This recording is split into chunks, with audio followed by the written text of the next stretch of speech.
നമ്മൾ ഈ ഒരുമിച്ച് കൂടിയതിനെ അള്ളാഹു കബൂൽ ചെയ്യട്ടെ. നാഫിയായ ഇൽമും ഈമാനും തഖ്വയും കൊണ്ട് അള്ളാഹു സുബ്ഹാനഹു വ തആല നമ്മെയും നമ്മുടെ അഹ്ലുകാരെയും അള്ളാഹു അനുഗ്രഹിക്കട്ടെ. നമ്മിൽ നിന്ന് മൺമറഞ്ഞു പോയ മാതാപിതാക്കൾ, ഉസ്താദുമാർ, ജ്യേഷ്ഠാനുജന്മാർ, അഹ്ലുകാർ, പ്രത്യേകിച്ച് നമ്മൾ ഇന്നിവിടെ അനുസ്മരിക്കുന്ന മഹാനായ അസ്ഹരി തങ്ങളുപ്പാപ്പ, ബഹുമാന്യനായ KT ഉസ്താദ്, അവരുടെയൊക്കെ ദറജ അള്ളാഹു ഉയർത്തി കൊടുക്കട്ടെ. അവരെയും നമ്മയും ജന്നാത്തുൽ ഫിർദൗസിൽ മഹാന്മാരായ അമ്പിയാക്കൾ, ഔലിയാക്കളുടെ കൂടെ അള്ളാഹു സുബ്ഹാനഹു വ തആല ഒരുമിച്ച് കൂട്ടി അനുഗ്രഹിക്കട്ടെ. ഞാൻ ആമുഖം നീട്ടി സമയം കളയുന്നില്ല. നേരെ 8:45 കഴിഞ്ഞു. അപ്പോൾ 8:45 അധികം സംസാരിക്കുന്നില്ല. ബഹുമാന്യനായ അസ്ഹരി തങ്ങളുപ്പാപ്പാനെ കുറിച്ച് പറയാൻ ഏറ്റവും അർഹതയുള്ള അബ്ദുറഹ്മാൻ തങ്ങൾ തന്നെ ഇവിടെ കൃത്യമായി പറഞ്ഞു. പേരക്കുട്ടിയുടെ വല്യപ്പാരെ കുറിച്ച് പറയണ മാതിരി അത്തരത്തിലുള്ളൊരു ബന്ധമൊന്നുമില്ലാത്ത നമ്മൾ പറഞ്ഞാൽ പിന്നെ അതൊരു അധികപ്പറ്റാവും. അവിടെ പിന്നെ ഞാൻ പറഞ്ഞു വെക്കുന്നത്.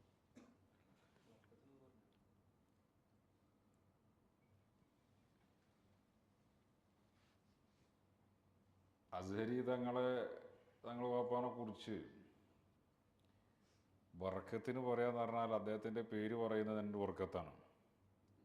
സത്യത്തിൽ കേരളത്തിൽ കഴിഞ്ഞു പോയ ആലിമീങ്ങളുടെ കൂട്ടത്തിൽ ജനങ്ങൾ മനസ്സിലാക്കാതെ പോയ കുറേ ആലിമീങ്ങളുണ്ട്, സാദാത്തുകളുണ്ട്, ഇപ്പോഴും ഉണ്ട്, ജീവിച്ചിരിക്കുന്നവരുണ്ട്. ഖൈറാവട്ടെ ഷെറാവട്ടെ, അത് ഖൈറ് കൊണ്ടാണോ ഷെറ് കൊണ്ടാണോ എന്നറിയില്ല,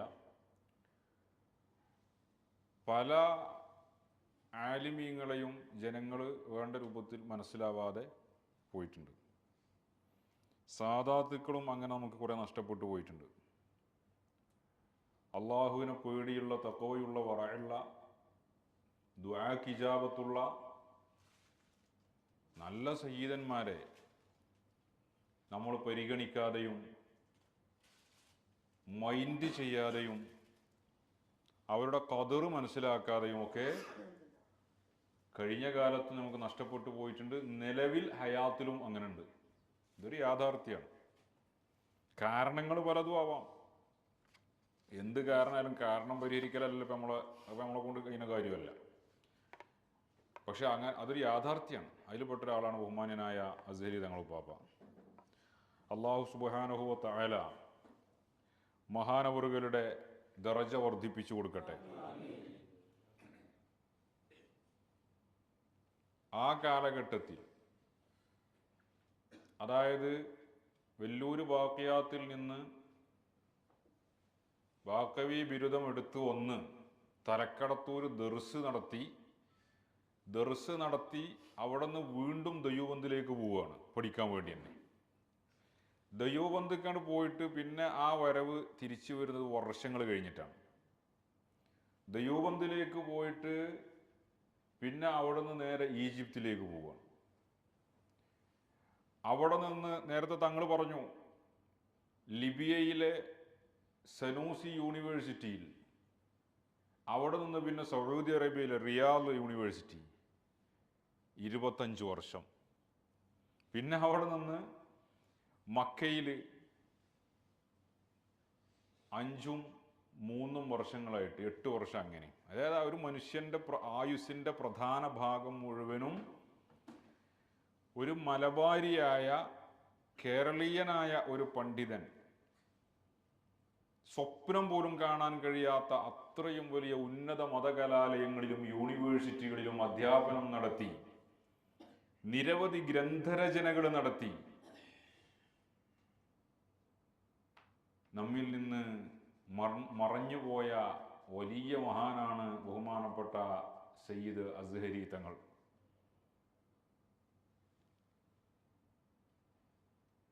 ഇന്നിപ്പോൾ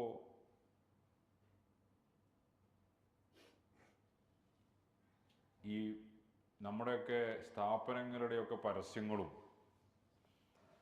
ചില സ്ഥാപനങ്ങളെയൊക്കെ പരിചയപ്പെടുത്തൽ തന്നെ അവിടുന്ന് ഏതെങ്കിലും വിദേശ രാജ്യത്തുള്ള ഏതെങ്കിലും കോളേജിൽ പോയി പഠിക്കുന്ന 1-2 കുട്ടികളെ കാണിച്ചിട്ടാണ്.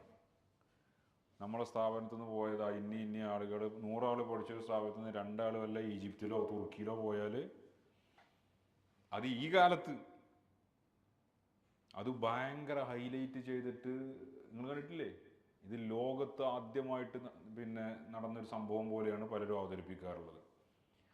കേരളത്തിൽ മനുഷ്യന്മാർ കാളവണ്ടിയിൽ യാത്ര ചെയ്യണ കാലത്ത് എന്താ ഈജിപ്ത്, എന്താ അൽ അസ്ഹർ, അവിടെ നിന്നാണ് വിട്ടിട്ട് 10, 25 ഏകദേശം 40 വർഷത്തോളം വിദേശ രാജ്യങ്ങളിൽ തഅല്ലുമും തഅലീമുമായി ഗ്രന്ഥരചനയുമായി വലിയ വലിയ ആലിമീങ്ങളുടെയും സാഹിത്യകാരന്മാരുടെയും കൂടെ പാറിപ്പറന്ന് നടന്ന ഒരു കേരളീയ പണ്ഡിതൻ, സമസ്ത കേരള ജംഇയ്യത്തുൽ ഉലമയുടെ നേതൃനിരയിലുണ്ടായിരുന്ന, സമസ്തയുടെ അധ്യക്ഷനായിരുന്ന സയ്യിദ് അസ്ഹരി തങ്ങൾ പാപ്പ.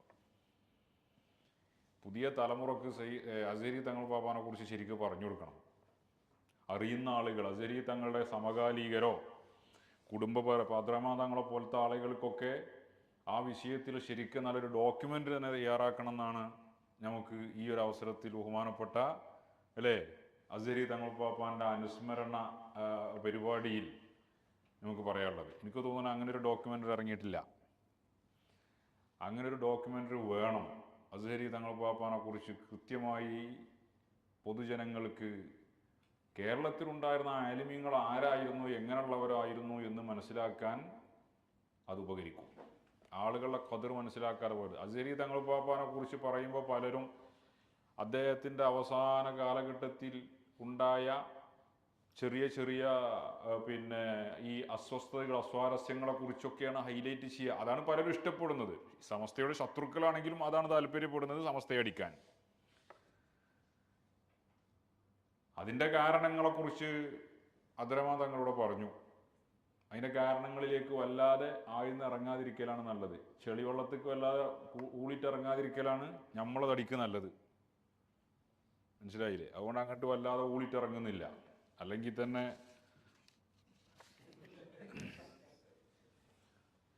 ഇതാത്തമ്മ അഖരുൽ മുറഇ ഖല്ലാ കലാമുഹു എന്നല്ലേ ഞാൻ പറയാതെ തന്നെ മനസ്സിലാവുകയാണ്.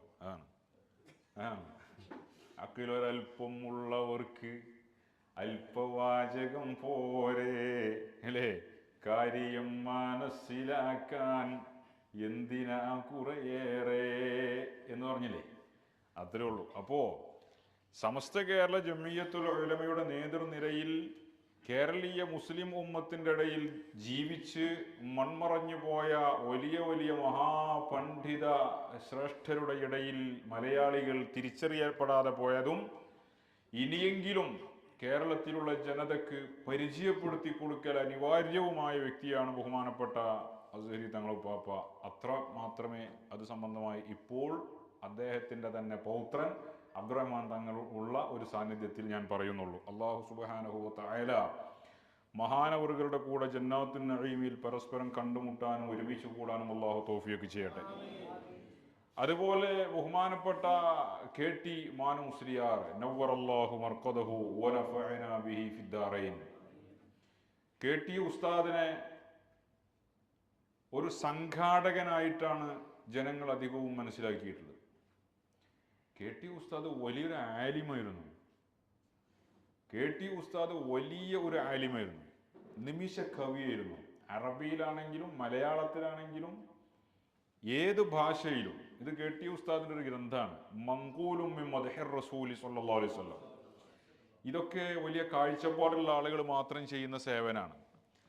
അവരുടെ ഗ്രന്ഥരചനകളിൽ നിങ്ങൾ നോക്ക്, ചരിത്രത്തിൽ കഴിഞ്ഞുപോയ മഹാന്മാരായ ഇമാമിയങ്ങൾ, സ്വാലിഹീങ്ങൾ, ഉൾക്കാഴ്ചയുള്ളവർ, അങ്ങനെയുള്ള ആളുകൾ അവരുടെ ജീവിതത്തിൽ ഒരു ബഖിയ്യത്തായി അവശേഷിക്കുന്ന ഒരു കാര്യമാണ് നബി സല്ലല്ലാഹു അലൈഹി വസല്ലമ തങ്ങളുടെ ഒരു മൗലിദിന്റെ ഗ്രന്ഥം അവരുടെ പേരിൽ രചിച്ചു വെക്കുക എന്നത്.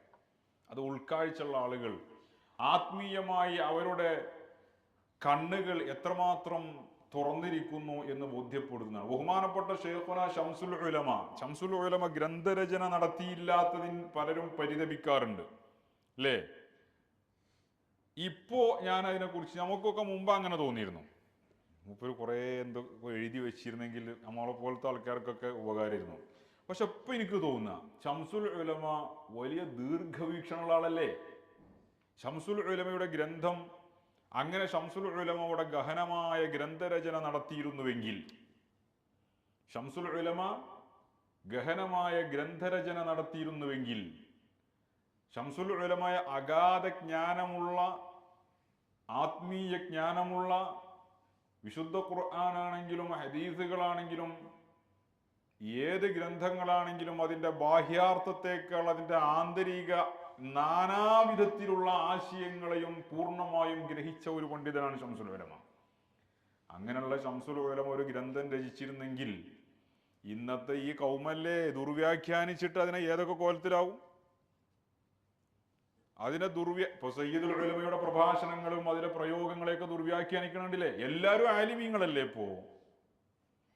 ഇപ്പൊ എല്ലാവരും ആലിമീങ്ങളാണ്.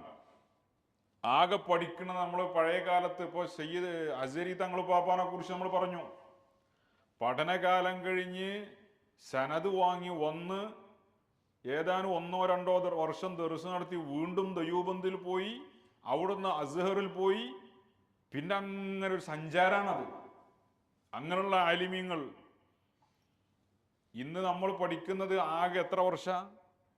10ാം ക്ലാസ് കഴിഞ്ഞ്, അല്ലെങ്കിൽ 8ാം ക്ലാസ്സിന്, 10ാം ക്ലാസ് കഴിഞ്ഞ ശേഷം അത് പോയാലധികം 21 വയസ്സ് ആകുമ്പോഴേക്ക് ആള് തഹസീലായി പുറത്തിറങ്ങിക്കൊള്ളണം. ഇത് രക്ഷിതാക്കൾക്ക് നിർബന്ധമാണ്. കാരണം പഠിക്കാൻ പറഞ്ഞേക്കണെന്ന് എന്തിനാ? കേരളത്തിൽ ഒരു ആലിമുണ്ടാവണം എന്ന് എഴുതിയിട്ടല്ലോ. പിന്നെ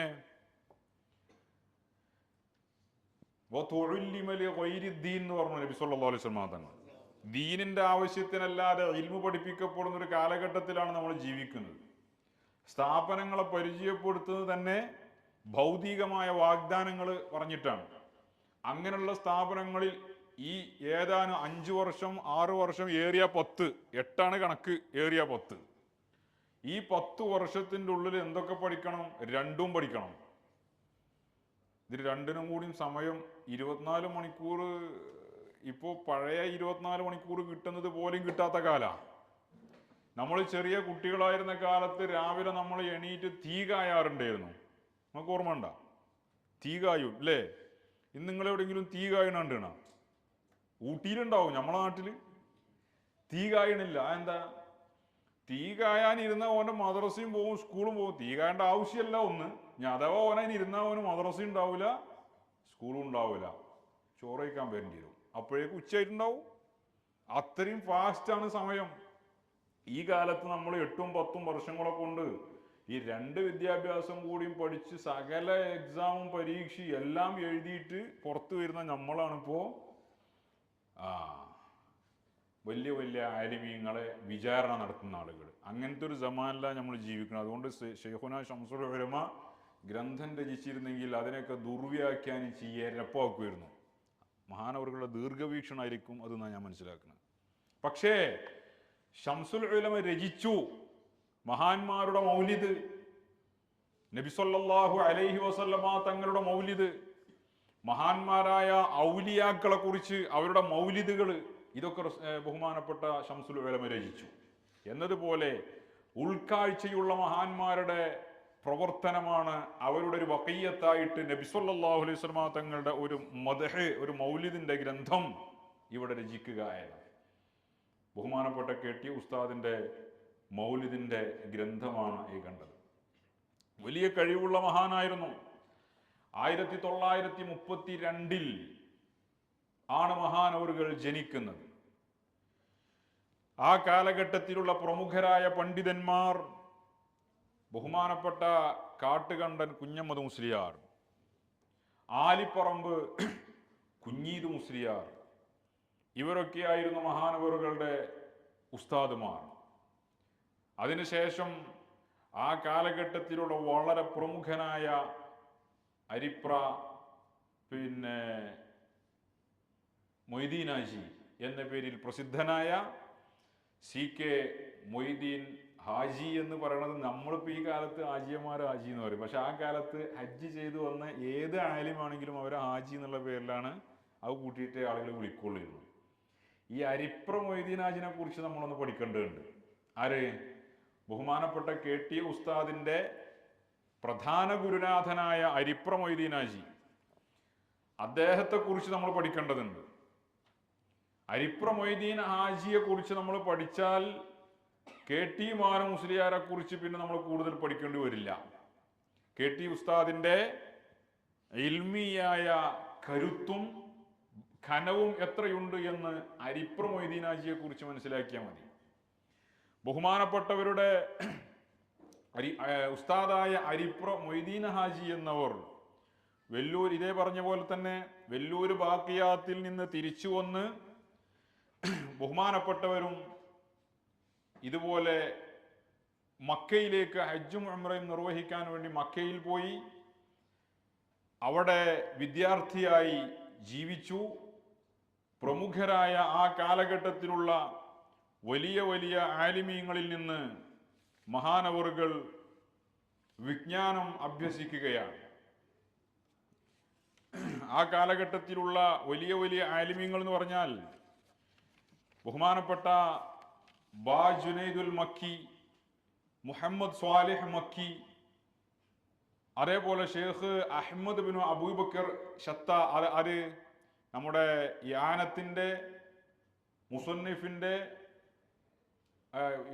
യാനത്തിന്റെ മുസന്നിഫ് അബൂബക്കർ ഷത്തയുടെ പുത്രൻ.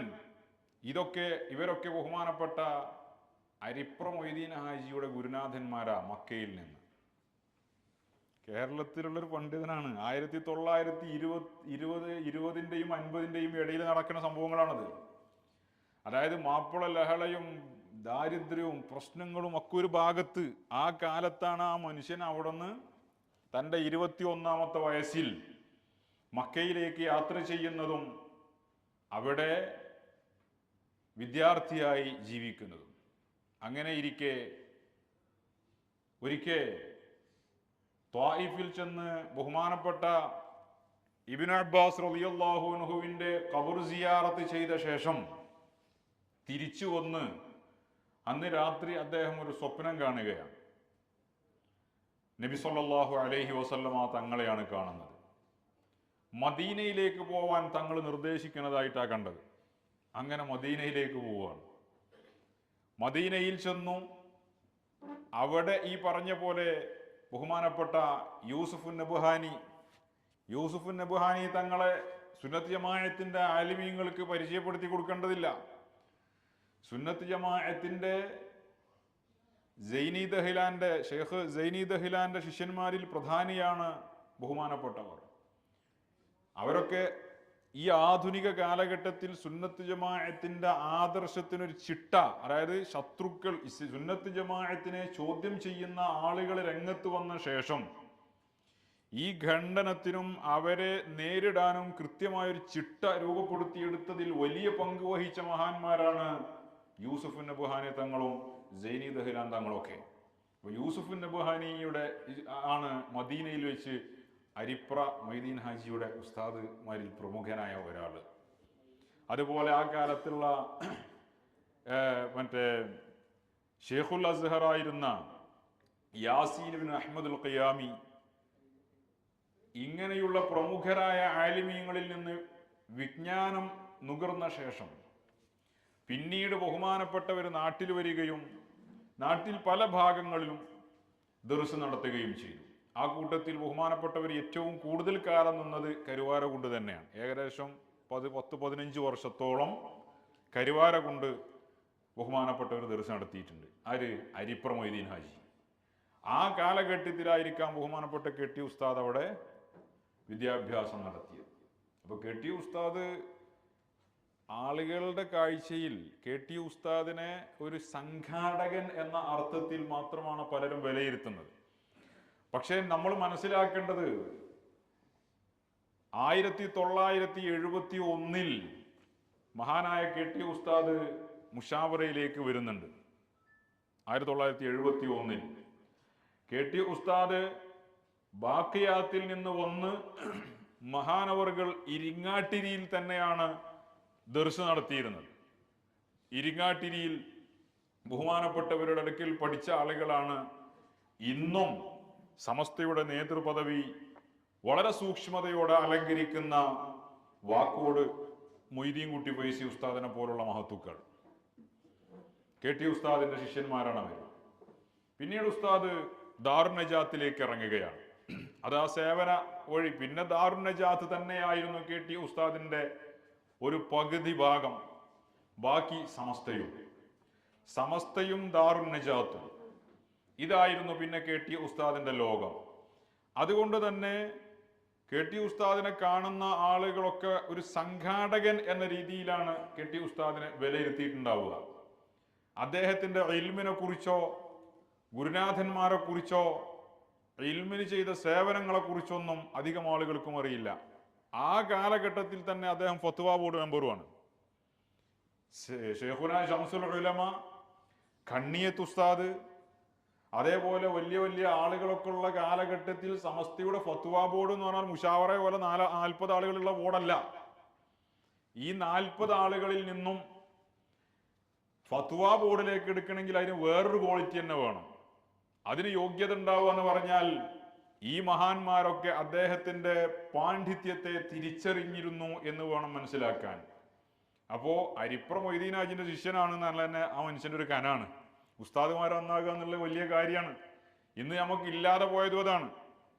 ഇൽമ് എവിടുന്നെങ്കിലും ഇൽമ് പഠിക്കുക എന്നുള്ളതല്ല, നമ്മൾ ശ്രദ്ധിക്കേണ്ട ഒരു കാര്യമാണത്. ആരാ മൂപ്പർ ഉസ്താദ് എന്നാ ചോദിക്കുക, അല്ലേ? മൂപ്പർ ഉസ്താദ് ആരാന്ന് ചോദിക്കുക. എന്താ മൂപ്പർ ഉസ്താദ് ആരാന്ന് ചോദിക്കുമ്പോൾ ആ ആളെ കുറിച്ച് ഏകദേശം ഒരു തൂക്കം കിട്ടും. അതാ ഉസ്താദിലേക്കാണ് ശിഷ്യന്മാരുടെ ചേർച്ച ഉണ്ടാവുക. അരിപ്ര മൊയ്തീൻ ഹാജിന്റെ ശിഷ്യനാണെന്ന് പറയുമ്പോൾ KT ഉസ്താദിന്റെ ഇൽമിനെ കുറിച്ച് പിന്നെ കൂടുതൽ ചിന്തിക്കേണ്ട കാര്യമില്ല. വലിയ ആലിമായിരുന്നു അദ്ദേഹം. നിരവധി ഗ്രന്ഥങ്ങൾ രചിച്ചിട്ടുണ്ട്. അറബി സാഹിത്യത്തിൽ വലിയ കഴിവുണ്ടായിരുന്ന ആളാണ് മഹാനായ KT ഉസ്താദ്. അതിലേക്കൊക്കെ നമ്മൾ വരാം. അപ്പോൾ KT ഉസ്താദിനെ നമ്മൾ മനസ്സിലാക്കേണ്ടത് അദ്ദേഹത്തിന്റെ പാണ്ഡിത്യമാണ്, പിന്നെ ജീവിതത്തിലുള്ള സൂക്ഷ്മത. KT ഉസ്താദിന്റെ സൂക്ഷ്മതയെക്കുറിച്ച് ശത്രുക്കൾക്ക് പോലും ആരോപണം പറയാനല്ലോ. KT ഉസ്താദിന് ശത്രുക്കൾ ഉണ്ടായിരുന്നില്ല എന്നൊന്നും ആരും വിചാരിക്കണ്ട. ശത്രുക്കൾ ഇന്ന് ഉള്ളതിനേക്കാൾ ശക്തമായി, അല്ലെങ്കിൽ അതുപോലെ. ബഹുമാനപ്പെട്ട KT ഉസ്താദിനും ധാരാളം ശത്രുക്കളുണ്ടായിരുന്നു. KT ഉസ്താദിനെ കുറിച്ച് എന്തൊക്കെയാണ് ഇവിടെ പറഞ്ഞു നടന്നിരുന്നത്? വളരെ മോശമായ ആരോപണങ്ങൾ KT ഉസ്താദിനെതിരെ നടത്തിയിട്ടില്ലേ? KT ഉസ്താദാണ് കേരളത്തിൽ ഫിതന ഉണ്ടാക്കിയെന്ന ഒരു വിഭാഗം എപ്പോഴും പറയാം. KT ഉസ്താദും നാട്ടിക മൂസോലിയാരും മാനുവലിയാരുമാണ് കേരളത്തിൽ പ്രശ്നം ഉണ്ടാക്കിയെന്ന്. ആരാ ഈ പറയണത്? പ്രശ്നം ഉണ്ടാക്കിയവര്. എന്താണ് ഇപ്പൊ അവര് രണ്ടാളും ഉണ്ടാക്കിയ പ്രശ്നം? ഇതിൽ കുറച്ച് ചിന്തിക്കേണ്ട കാര്യങ്ങളുണ്ട്. ഞാൻ എപ്പോഴും പറയാറുണ്ട്, ഒരു 50 കൊല്ലത്തിന്റെ അടിയിൽ നടക്കുന്നത് ഇങ്ങനെ റൊട്ടേഷനാണ്. മനസ്സിലായി? ഇതൊരു റൊട്ടേഷൻ. ഭൂമി ഉരുണ്ടിട്ടാണ് ഭൂമി കറങ്ങുവാണ്. അപ്പൊ പിന്നെ ഇത് റൊട്ടേഷൻ തന്നെയല്ലേ? അപ്പൊ മുമ്പ് നടന്ന കാര്യങ്ങളുടെ മറ്റൊരു വേർഷനിലുള്ള ഒരു തനിയാവർത്തനായിട്ടാണ് ഇങ്ങനെ കാര്യങ്ങൾ വരിക. അന്ന് ഇത് എങ്ങനെ പറഞ്ഞാലും പൂച്ചതായ വീണമായിരിക്കും. എങ്ങനെ പറഞ്ഞാലും ഇതൊക്കെ ഒരു മർക്കസിക്ക് തന്നെയാണ് പോവുക. ആൾക്കാർക്ക് അങ്ങനെ, പ്രത്യേകിച്ച് ഞാനിത് പറയുമ്പോൾ ആൾക്കാർ അങ്ങനെ വിചാരിക്കും ചെയ്യുക. അതാണ് ഇപ്പോൾ ഉള്ളൊരവസ്ഥ. അപ്പോ എന്താ സംഭവം എന്ന് ചോദിച്ചാൽ, KT മാന മുസ്ലിയാർ, നാട്ടിക മൂസ മുസ്ലിയാർ, നവ്വറല്ലാഹു മറാഖിദഹും, രണ്ടും വലിയ മഹാന്മാരാണ്. സൂക്ഷ്മത എന്ന് പറഞ്ഞാൽ ആളുകളുടെ കാട്ടിക്കൂട്ടുന്ന സൂക്ഷ്മതയല്ല, PR വർക്ക് നടത്തിയിട്ട് പൊലിപ്പിച്ച് കാണിക്കുന്ന സൂക്ഷ്മതയല്ല. KT ഉസ്താദിന്റെ കൂടെ ജീവിതാനുഭവങ്ങളെ കൊണ്ട് ആ മഹാന് മനസ്സിലാക്കിയ ആളുകളുണ്ട്. അജ്മാനിലുള്ള ആളുകൾക്ക് KT ഉസ്താദിന് അറിയാം. UAE-യിലുള്ള ആളുകൾക്ക് KT ഉസ്താദിന് അറിയാം. കിടക്കാൻ ഒരു ബെഡോ സൗകര്യമോ ഒന്നും KT ഉസ്താദിന് വേണ്ട. ഒരു ബെഞ്ച് അല്ലെങ്കിൽ താഴെ അവിടെ ചുരുണ്ട് കടന്നോളും. ഒരു നിബന്ധനയില്ല. സാമ്പത്തികം, ഇവിടെ കേരളത്തിലുള്ള പല ആളുകളും സ്ഥാപനങ്ങൾ നടത്തുന്ന ആളുകളുണ്ട്. യതീമക്കളെ പോറ്റുന്ന കുറെ ആളുകളുണ്ട്. യതീമക്കളെ കൊണ്ട് കുടുംബം പോറ്റി പോകുന്ന കുറെ ആൾക്കാരും ഒരു ഭാഗത്ത് അതുമുണ്ട്. പണ്ടൊരാൾ ചോദിച്ചു, ഉസ്താദില്ലെങ്കിൽ യത്തീം കുട്ടികളൊക്കെ എന്താ ആകുക? അപ്പൊ അത് കേട്ടോ പറഞ്ഞു, എനിക്ക് അതല്ല ബേജാറ്, ഈ യത്തീം കുട്ടികളൊന്നും ഇല്ലെങ്കിൽ ഉസ്താദ് എന്താ കാട്ടുകയെന്നായി.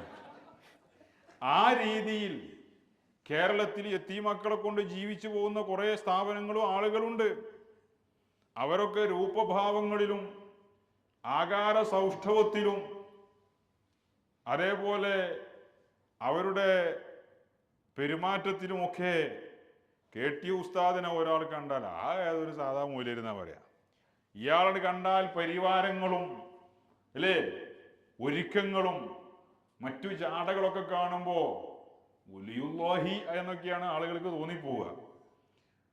അതൊന്നുമല്ല ഒരു മനുഷ്യന്റെ ശരി തെറ്റുകളെ നിർണയിക്കുന്നത്. അനുഭവത്തിലൂടെ അടുത്താൽ ആ മനുഷ്യനോട് ആദരവ് തോന്നണം. കൂടുതൽ അടുക്കാത്തതുകൊണ്ട് കുറെ ആൾക്കാർ ഇപ്പോഴും പലരും കൂടുണ്ട്, അടുത്തവരൊക്കെ മാറിയിട്ടുണ്ട്. KT ഉസ്താദുമായി അടുത്ത ആളുകൾ അവന്റെ ജീവിതത്തിൽ KT മാനു മുസ്ലിയാരെ കുറിച്ച് മോശമായി ഒരു കലിമത്ത് പറയില്ല. അത് ആ വഴിയെ സഞ്ചരിച്ചു പോരുന്ന ഇന്ന് സമസ്തയുടെ നേതൃപദവിയിലുള്ള ആളുകളുടെയും സ്ഥിതി അത് തന്നെയാണ്. അപ്പൊ ഞാൻ പറഞ്ഞു വന്നത്, KT ഉസ്താദ്, നാട്ടിക മൂസ മുസ്ലിയാർ ഇവരാണ് പ്രശ്നം ഉണ്ടാക്കിയിരുന്നത് എന്ന് പറഞ്ഞിട്ട് അവർക്കെതിരെ കല്ലെറിഞ്ഞൊരു കാലുണ്ടായിരുന്നു. എൻ്റെ നാട്ടിൽ വന്നിട്ട് വിഘടിതരായ ചില ആളുകൾ ആ ആരോപണം നടത്തി പ്രഭാഷണം നടത്തിയിട്ട് നമ്മൾക്കതിന് മറുപടി പറയേണ്ടി വന്നിട്ടുണ്ട്. യഥാർത്ഥത്തിൽ എന്തായിരുന്നു, ആരായിരുന്നു പ്രശ്നം ഉണ്ടാക്കിയിരുന്നത്? പ്രശ്നം ഉണ്ടാക്കിയ ആളുകളിൽ നിന്ന് ഈ സംവിധാനത്തെ സംരക്ഷിച്ചു നിർത്താൻ വേണ്ടിയിട്ടാണ് അവർ രംഗത്തിറങ്ങിയത്. അതല്ല അവർ മൗനം പാലിച്ചിരുന്നുവെങ്കിൽ സമസ്ത കേരള ജംഇയ്യത്തുൽ ഉലമ പേര് മാത്രമേ ഉണ്ടാവുള്ളായിരുന്നു. അതിൻ്റെ ആദർശങ്ങളും അതിൻ്റെ പാരമ്പര്യവും അതിൻ്റെ രീതിശാസ്ത്രവും ഒക്കെ മറ്റാരുടെയൊക്കെയോ കയ്യിലാവുമായിരുന്നു. ഏറ്റവും അവസാനം എളുപ്പത്തിൽ മനസ്സിലാകുന്ന ഒരു ഭാഷയിൽ പറഞ്ഞാൽ മുടിക്ക് സനത് ഉണ്ടാക്കാൻ നമ്മളും കൂടി ബാധ്യതയാകുമായിരുന്നു. മനസ്സിലായോ നിങ്ങൾക്ക്? അത് നമ്മളും കൂടി ആവശ്യമായി മാറുമായിരുന്നു.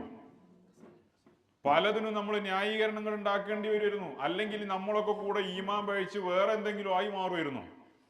അന്ന് KT മാനു മുസ്ലിയാരും നാട്ടിക മൂസ മുസ്ലിയാർ അടക്കമുള്ള മഹത്തുക്കൾ ബലിയാടുകളായിരുന്നില്ലെങ്കിൽ, വളരെ ശ്രദ്ധിക്കണം ഇനി ഞാൻ പറയുന്ന കാര്യങ്ങൾ. അതാ ഞാൻ പറഞ്ഞത്, ഏതൊക്കെ ഒരു റൊട്ടേഷൻ മാത്രമാണ്. ഇന്നും പലരും നമ്മളെയൊക്കെ പ്രശ്നക്കാരായിട്ട് പലരും ചിത്രീകരിക്കാൻ ശ്രമിക്കുന്നു.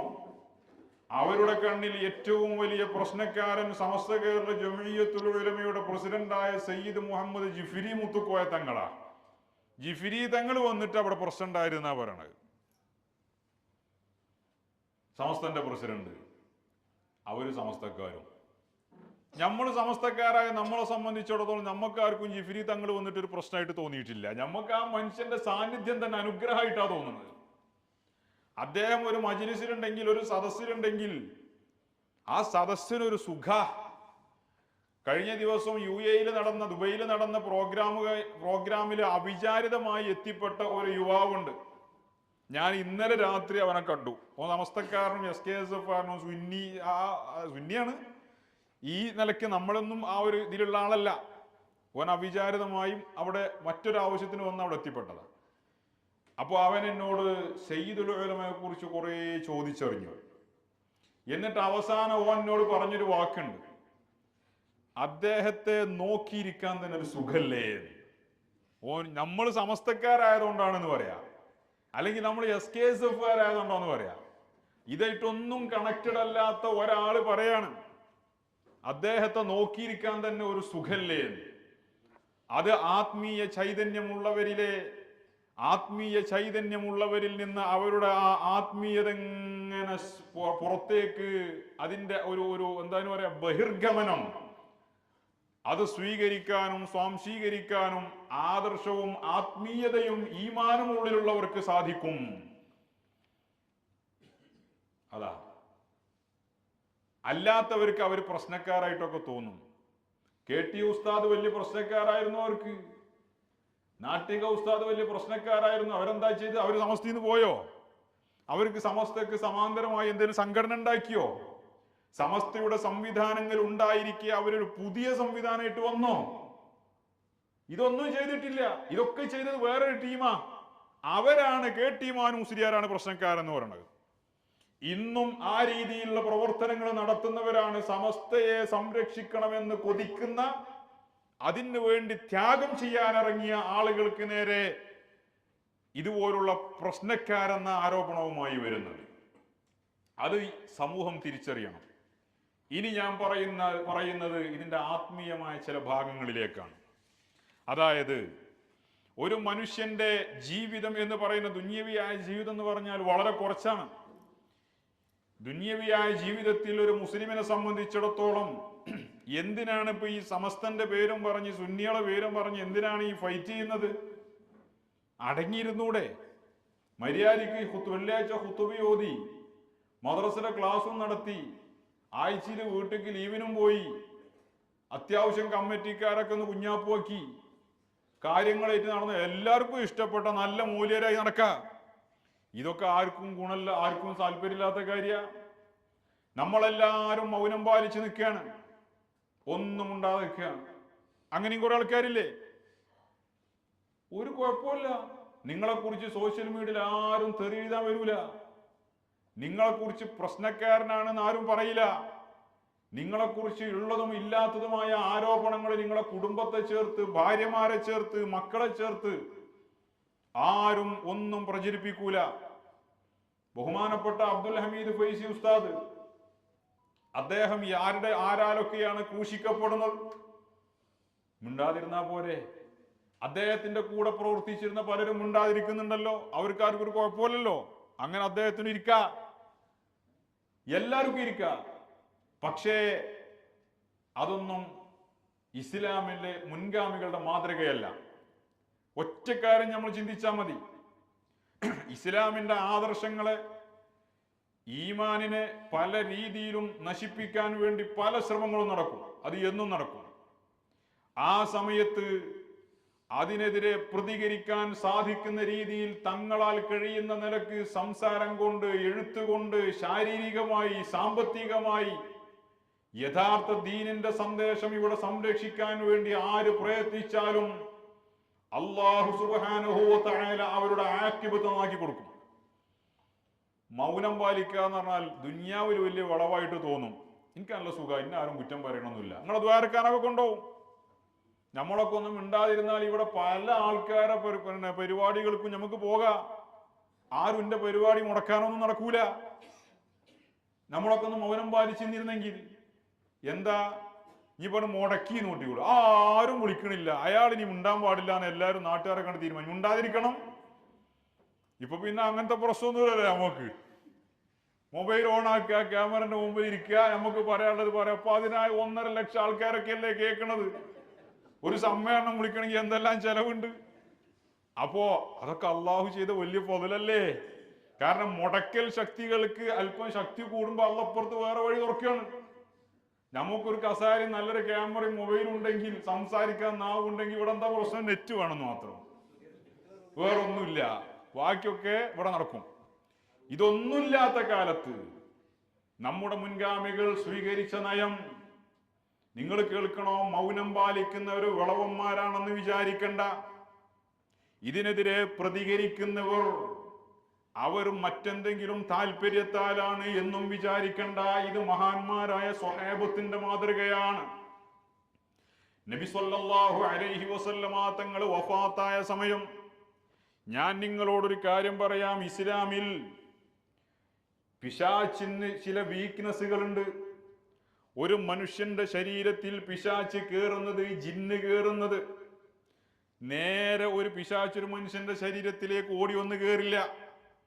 അവൻ തന്നെ അതിന് ചില കാരണങ്ങളെ ഉണ്ടാക്കും, ഒന്ന് പേടിപ്പിക്കും. മനുഷ്യന്റെ കൽബിന്റെ ഉഴഫ്, മനസ്സിലായോ? മനുഷ്യന്റെ ഹൃദയത്തിന് അശക്തമാകുന്ന ഒരു സമയത്താണ് പിശാചിന് അവന്റെ ശരീരത്തിലേക്ക് കയറാൻ കഴിയൂ. അതുകൊണ്ടാണ് പിരാന്താകുന്ന ആൾക്കാരെ ഓൻ പോയിന്ന് പേടിച്ചതാണെന്ന് പറയാ. പേടിച്ചാ പിരാന്താവോ? ഇല്ല, പേടിച്ചപ്പോഴാണ് മറ്റവർക്ക് കയറാൻ പറ്റുള്ളൂ. അതിന് പേടിപ്പിക്കും. മനസ്സിലാകട്ടെ ഞങ്ങൾക്ക്? ഖൽബ് ലൈഫ് ആവുമ്പോഴാണ് ഇത് കയറുക. എന്തെങ്കിലും ഒരു സംഭവം ഉണ്ടാക്കും, ഒന്നുമില്ലെങ്കിൽ ബോധം കെട്ട് വീഴെങ്കിലും ചെയ്യും. അതിനെന്തെങ്കിലുമൊക്കെ ഒരു കാരണങ്ങളുണ്ടാവും. പിശാച്ച് ആ ഗ്യാപ്പ് വെച്ചിട്ടാണ് കയറുക. ഇത് പിശാച്ച് ആത്മീയതയുടെ കാര്യത്തിൽ മാത്രമല്ല, ആ മനുഷ്യന്റെ ശരീരത്തിൽ കയറുന്ന കാര്യത്തിൽ മാത്രമല്ല, ആദർശം നശിപ്പിക്കാൻ, ആത്മീയത നശിപ്പിക്കാനും പിശാച്ച് ഇതേ തന്ത്രമാണ് സ്വീകരിക്കുക. ആദരവായ നബി സല്ലല്ലാഹു അലൈഹി വസല്ലമ തങ്ങൾ ഉള്ള കാലത്ത് മുഅ്മിനീങ്ങളുടെ ഇടയിൽ മുനാഫിഖീങ്ങളിലൂടെ പലതും ചെയ്യാൻ ശ്രമിച്ചു, വിജയം കണ്ടില്ല. നബി സല്ലല്ലാഹു അലൈഹി വസല്ലമ തങ്ങൾ വഫാത്തായി. ആ വഫാത്തായ ഗ്യാപ്പ് ഉപയോഗിച്ചുകൊണ്ട് പിശാച് കയറാൻ ശ്രമിച്ചു. അതാണ് സകാത്ത് നിഷേധികളായും നിസ്കാരത്തെ എണ്ണം കുറച്ചവരായും ഒക്കെ പല ഭാഗത്തും പലരും വാദഗതികൾ ഉന്നയിച്ചു കൊണ്ടുവന്നത്. ശ്രമം നടത്തി പിശാച്. മക്കയും മദീനയും ത്വായിഫുമല്ലാത്ത ജസീറത്തുൽ അറബിൽ ഇസ്ലാം റസൂലുള്ളാഹി തങ്ങളുടെ കാലത്ത് വ്യാപിച്ച മുഴുവൻ രാജ്യങ്ങളിലും ഇസ്ലാമിനെ തകർക്കാൻ ശത്രുക്കൾ കോപ്പുകൂട്ടാൻ തുടങ്ങി, പല പുതിയ വാദങ്ങളുമായിട്ട്. അവര് മദീനയെ അറ്റാക്ക് ചെയ്യാൻ വേണ്ടി പ്ലാൻ ചെയ്തു. എന്താ കാരണം? അതവർക്കൊരു ഗ്യാപ്പ് ഉണ്ട്. നുബൂവത്ത്വാദികൾ വന്നു. നബി സല്ലല്ലാഹു അലൈഹി വസല്ലമ തങ്ങൾ വഫാത്തായി. അതൊരു ഗ്യാപ്പാണ്. മുഅ്മിനീങ്ങൾ അങ്കലാപ്പിൽ നിൽക്കുകയാണ്. ഈ സമയമാണ് അടിച്ചു കയറാൻ പറ്റിയ, ഇവരുടെ ഈമാൻ നശിപ്പിക്കാൻ പറ്റിയ ഏറ്റവും നല്ല സമയം എന്ന് നമ്മേക്കാൾ തിരിച്ചറിയുന്നവൻ പിശാച് തന്നെയാണ്. ആ സമയത്ത് സിദ്ദീഖുൽ അക്ബർ റളിയല്ലാഹു അൻഹു ആണ് ഖലീഫ. സിദ്ദീഖ് റളിയല്ലാഹു അൻഹു പൊതുവെ ശാന്ത പ്രകൃതക്കാരനാണ്. ഒരാളോടും അമിതമായി ഒന്നും പറയാത്ത വ്യക്തിയാണ്. പക്ഷേ സിദ്ദീഖ് റളിയല്ലാഹു അൻഹു അത്തരം ഒരു സാഹചര്യത്തിൽ സിദ്ദീഖ് തങ്ങളുടെ സ്വഭാവം മാറി, നിലപാട് കടുപ്പിച്ചു. പലരും പറഞ്ഞു, ആ സമയത്ത് സിദ്ദീഖ് റളിയല്ലാഹു അൻഹു ഒരു നയം സ്വീകരിച്ചു, ഇവരെ മുഴുവനും അടിച്ചു ഒതുക്കാൻ തന്നെ. പല സ്വഹാബികളും ഇതിനെതിരെ അഭിപ്രായവുമായി വന്നു. അവര് മുസ്ലിങ്ങളല്ലേ, അവരിലും ഇസ്ലാം ഉണ്ടല്ലോ. പക്ഷേ സിദ്ദീഖ് റളിയല്ലാഹു അൻഹു ഒരു നിലക്കും അയഞ്ഞു കൊടുത്തില്ല. രണ്ടിച്ചില്ലാനം വർഷക്കാലം ഖാലിദ് റളിയല്ലാഹു അൻഹുവിനെയും അലാ റളിയല്ലാഹു അൻഹു അടക്കമുള്ള മുസ്ലിം സമൂഹത്തിലെ യുവാക്കളുടെ കൂട്ടത്തിൽ യുദ്ധ നൈപുണ്യം നേടിയ സൈന്യാധിപന്മാരുടെ കീഴിൽ ഇസ്ലാമിന്റെ സൈന്യങ്ങളെ 3-4 പാർട്ടികളാക്കിയിട്ട് ജസീറത്തുൽ അറബിൽ സകല ഫിത്നയെയും ബഹുമാനപ്പെട്ട സിദ്ദീഖുൽ അക്ബർ റളിയല്ലാഹു അൻഹു അടിച്ചൊതുക്കി. അതെന്താ കാരണം? നിങ്ങൾ ചിന്തിക്കണം. ഈ പ്രവർത്തനം നടത്തുന്നതിന്റെ മുമ്പ് ആദ്യം സിദ്ദീഖ് തങ്ങൾ ചെയ്തത്, ബഹുമാനപ്പെട്ട ഉസാമത്ത് ബിൻ സയ്യിദ് റളിയല്ലാഹു അൻഹുവിന്റെ നേതൃത്വത്തിൽ ഒരു സൈന്യത്തെ സിറിയയിലേക്ക് പറഞ്ഞയക്കുകയാണ്. ഈ ഉസാമ റളിയല്ലാഹു അൻഹുവിന് ആ സമയത്തുണ്ടായിരുന്നത് വെറും 18 വയസ്സ് മാത്രമാണ്. അതിനെയും പലരും ചോദ്യം ചെയ്തു. അത് മഹാനവറുകൾ ചെയ്യാനുള്ള കാരണം നബി സല്ലല്ലാഹു അലൈഹി വസല്ലമ തങ്ങൾ നിയോഗിച്ച സൈന്യമാണത്. അതുകൊണ്ട് റസൂലുള്ളാഹി തങ്ങൾ ചെയ്തു വെച്ചതിൽ നിന്ന് ആരംഭിക്കുക, ആ പാരമ്പര്യത്തിൽ കടിച്ചു തൂങ്ങി അതിലേക്ക് കണ്ണിയെ വിളക്കി ചേർക്കുക. പലരും പറഞ്ഞു, മദീനയിൽ സൈന്യം ഉണ്ടായില്ലെങ്കിൽ പ്രശ്നമാണ്. മദീനയിലുള്ള സൈന്യം, ഇസ്ലാമിന്റെ സൈന്യം പുറത്ത് യുദ്ധത്തിന് പോയതാണെന്നറിഞ്ഞാൽ ഇസ്ലാമിന്റെ ഉള്ളിലുള്ള വിപ്ലവകാരികളായ ബിദ്അത്വാദികളായ പ്രവാചകത്വവാദികളായ ഈ ആളുകൾ മദീനയെ ആക്രമിക്കും എന്ന് പലരും അഭിപ്രായപ്പെട്ടു. പക്ഷേ സിദ്ദീഖ് റളിയല്ലാഹു അൻഹു അതിനൊന്നും ചെവി കൊടുത്തില്ല. നബി സല്ലല്ലാഹു അലൈഹി വസല്ലമ തങ്ങൾ നിയമിച്ച സൈന്യമാണ് പറഞ്ഞയച്ചു. 2 ഗുണമുണ്ടായത്. യുദ്ധത്തിൽ അവർ വിജയിച്ച് തിരിച്ചു വന്നപ്പോ ഇവർക്കൊക്കെ പേടിയായി. ഈ റസൂലുള്ളാഹി തങ്ങൾ വഫാത്തായെങ്കിൽ ഇവരെ വീര്യത്തിന് യാതൊരു കോട്ടവും സംഭവിച്ചില്ല. കാരണം പേർഷ്യൻ സൈന്യത്തോട് യുദ്ധം ചെയ്തിട്ട് അവർ വിജയിച്ചു എന്നാ. അതോടെ ഇവർക്ക് പകുതി പൊത്തി മടങ്ങി. പിന്നെ തൊട്ടടുത്ത പണി ഇവരാണ് അടിച്ചൊതുക്കുകയാണ്. ഈ സകല ഏടാകൂടങ്ങളിൽ നിന്ന് അദ്ദേഹം അടിച്ചൊതുക്കി. അതെന്താ കാരണം? ആദർശം കൃത്യമല്ല എങ്കിൽ വഴി ശരിയല്ല എങ്കിൽ ഒരു മുസ്ലിം എന്ന നാമം കൊണ്ട് ഒന്നും ചെയ്യാൻ കഴിയില്ല. ബിദ്അത്തിനെ ഇസ്ലാമിൽ ഒരു നിലക്കും വെച്ച് ഉറപ്പിക്കാൻ കഴിയില്ല. പാരമ്പര്യത്തിന്റെ വഴിയിൽ നിന്ന് ഇസ്ലാമിന് ഒരു കോംപ്രമൈസിനും സാധ്യമല്ല. അപ്പോൾ അങ്ങനെയുള്ള ആളുകൾ ഉണ്ടാവില്ലേ? ഉണ്ടാകും. അവരെ ഉപയോഗിച്ചുകൊണ്ട് നമുക്ക് ഒരു മൂവ്മെന്റും സാധ്യമല്ല. ബിദ്അത്ത് വ്യാപിച്ച ശേഷമാണ് ലോക മുസ്ലിം ഉമ്മത്തിന്റെ ഇസ്സത്ത് നഷ്ടപ്പെട്ടു തുടങ്ങിയത്. മുസ്ലിം ഉമ്മത്തിന് ബലക്ഷയം സംഭവിച്ചത് ബിദ്അത്ത് വ്യാപിച്ചതോടെയാണ്. നമ്മുടെ നാടുകളിൽ നിങ്ങൾ പരിശോധിച്ചു നോക്ക്. നമ്മുടെ വാപ്പമാര് വല്യാപ്പമാരുടെ കാലഘട്ടം മുസ്ലിം നാമധാരിയായ ഒരു മുസ്ലിമായ പണ്ഡിതനാണെങ്കിലും സാധാരണക്കാരനാണെങ്കിലും മാപ്പിള എന്ന നിലക്ക് ജാതി മതഭേദമന്യേ ആ മനുഷ്യനോട് ഒരു ആദരവും ഒരു ബഹുമാനവും അവന്റെ സംസ്കാരത്തോട് ഒരു ആദരവും എല്ലാ മതവിഭാഗങ്ങൾക്കും ഉണ്ടായിരുന്നു. പള്ളിയുടെ മുമ്പിലൂടെ ആദരവോടുകൂടെയല്ലാതെ ഒരു അമുസ്ലിം നടന്നു പോകില്ലായിരുന്നു. മദ്രസയുടെ മുന്നിലൂടെ ഇസ്ലാമിക ചിഹ്നങ്ങളോട് വാങ്ങി വിളിക്കുമ്പോ എല്ലാം ഇവിടെ നിലനിന്നിരുന്നു. ആരും അതിന് വാത് പറഞ്ഞിട്ടല്ല. അമ്പലത്ത് പോയി പ്രഭാഷണം നടത്തിയിട്ട് നന്നാക്കിയതുമല്ല. പിന്നെ അവരിൽ ഈമാനുള്ള ഒരു ജനതയെ കണ്ടപ്പോൾ അവരിൽ രൂഢമൂലമായി ഉണ്ടായി തീർന്ന ഒരു ബഹുമാനമാണത്, ഒരു ഹൈബത്ത്. ബിദ്അത്ത് വ്യാപിച്ചപ്പോൾ ഈ ഹൈബത്ത് നഷ്ടപ്പെട്ടു.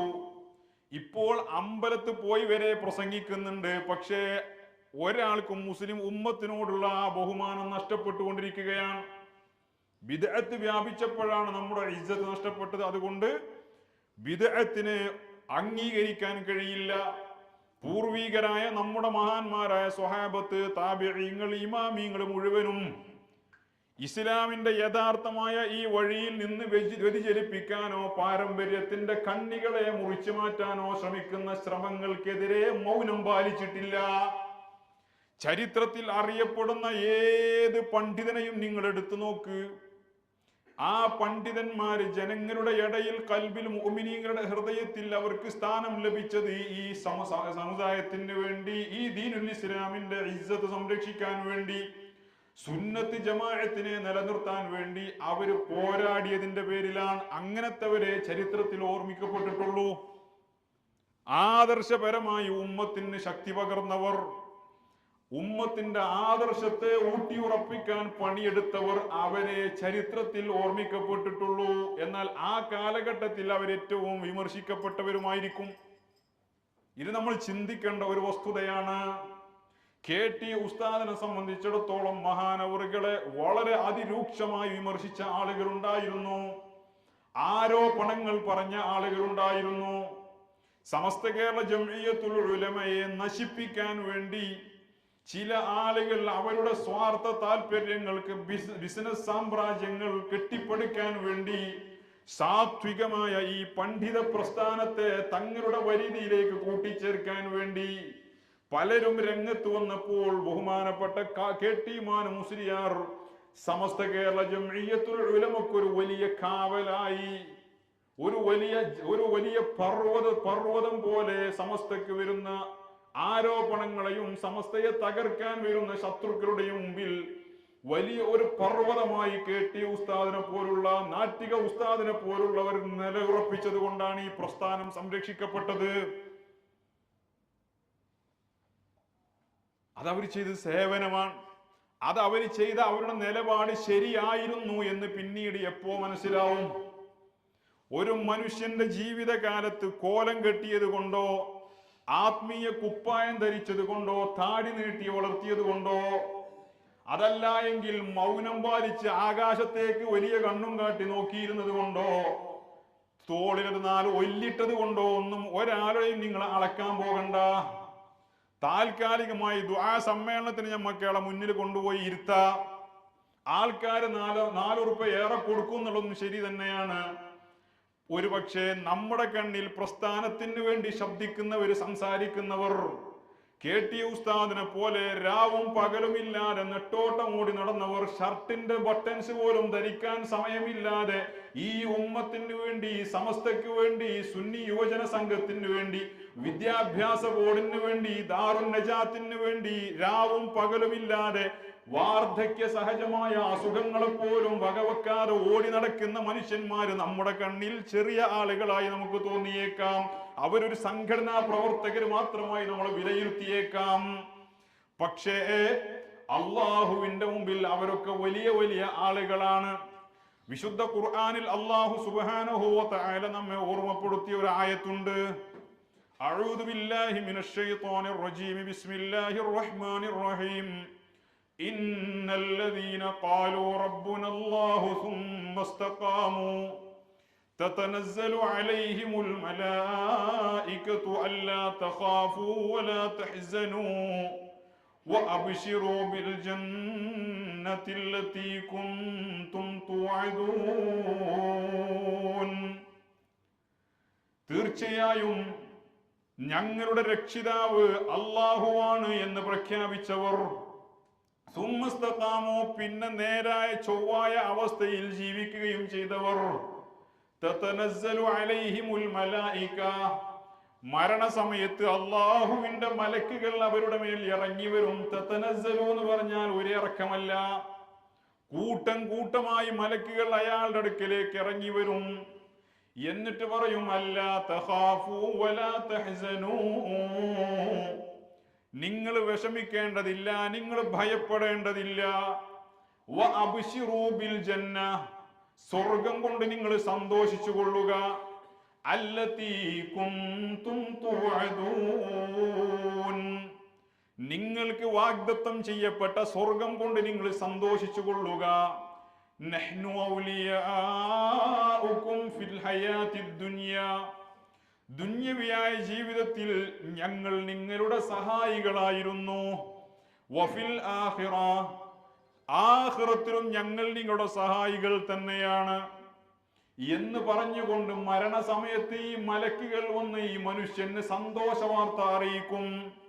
എന്ന് പറഞ്ഞാൽ ഒരു മനുഷ്യൻ അല്ലാഹുവാണ് എൻ്റെ റബ്ബ് എന്ന് പ്രഖ്യാപിക്കുകയും എന്നിട്ട് ഇസ്തിഖാമത്തോടുകൂടെ ജീവിക്കുകയും ചെയ്താൽ, ഇസ്തിഖാമത്ത് എന്ന് പറഞ്ഞാൽ സാമ്പത്തികമായ സൂക്ഷ്മത, ഇബാദത്തിന്റെ കാര്യത്തിലുള്ള സൂക്ഷ്മത, സത്യസന്ധത, ആദർശബോധം, ദീനിന് വേണ്ടി അള്ളാഹുവിന്റെ ദീനിവിടെ സംരക്ഷിക്കാൻ വേണ്ടി ആത്മാർത്ഥമായി അതിന് സേവനം ചെയ്യൽ, അതിന്റെ കാരണത്താൽ വരുന്ന ആരോപണങ്ങളെയും അക്രമങ്ങളെയും കുപ്രചാരങ്ങളെയും നഷ്ടങ്ങളെയും ഭൗതിക നാശനഷ്ടങ്ങളെയൊന്നും ഭയപ്പെടാതെ എല്ലാം അള്ളാഹുവിൻ തവക്കുലാക്കിക്കൊണ്ട് അതിനു വേണ്ടി പോരാട്ട ജീവിതം നയിച്ച മഹാന്മാർ, അവരാണ് ഇസ്തിഖാമത്തിന്റെ ആളുകൾ. അസത്യം കാണുമ്പോൾ അതിനെതിരെ പ്രതികരിക്കാതെ മൗനം പാലിച്ച് നിൽക്കുന്നവൻ സത്യസന്ധനല്ല. അവന്റെ ഉള്ളിൽ ഒരു നിഫാഖിന്റെ അംശം അവശേഷിക്കുന്നുണ്ട്. കാരണം അവൻ മൗനം പാലിക്കുന്നത് അവന്റെ ചില താല്പര്യങ്ങളെ നഷ്ടപ്പെടുമോ എന്ന ഭയത്താലാണ്, അവനെ ചിലർ ഉപദ്രവിക്കുമോ എന്ന ഭയത്താലാണ്. അള്ളാഹുവിന്റെ ദീൻ ഇവിടെ പൊളിഞ്ഞാലും സുന്നത്ത് ജമാഅത്തിനെ ആരെങ്കിലും അടിച്ചു മാറ്റി കൊണ്ടുപോയാലും സമസ്ത കേരള ജംഇയ്യത്തുൽ ഉലമ എന്ന പൂർവീകരായ ഔലിയാക്കളും ആരിഫീങ്ങളും ഇവിടെ രാവും പകലും ഓടി നടന്ന് പടുത്തുയർത്തിയ വലിയ ഒരു ഇസ്ലാമിന്റെ കാവൽ സംവിധാനത്തെ ആര് നശിപ്പിച്ചാലും അതിനൊക്കെ എതിരെ ഞാൻ സംസാരിച്ചാൽ എന്റെ ജോലി പോകും, ഞാൻ സംസാരിച്ചാൽ എന്റെ ലോക്യക്കാരൊക്കെ എന്നോട് തെറ്റും, ഞാൻ അതിനെതിരെ സംസാരിച്ചാൽ എന്റെ പരിപാടി കുറയും, ഞാൻ അതിനെതിരെ സംസാരിച്ചാൽ എന്റെ വരവ് കുറയും എന്നൊക്കെ ഭയപ്പെട്ടുകൊണ്ട് മൗനം പാലിക്കുന്നവന് ഏത് ആലിമാണെങ്കിലും അവനൊക്കെ കണ്ണാടിയിൽ നോക്കി സ്വന്തം നെഞ്ചത്ത് കൈവച്ച് ചോദിക്കേണ്ടതാണ്, ഞാൻ എന്തിനാണ് ഇവിടെ ജീവിച്ചത് എന്ന്.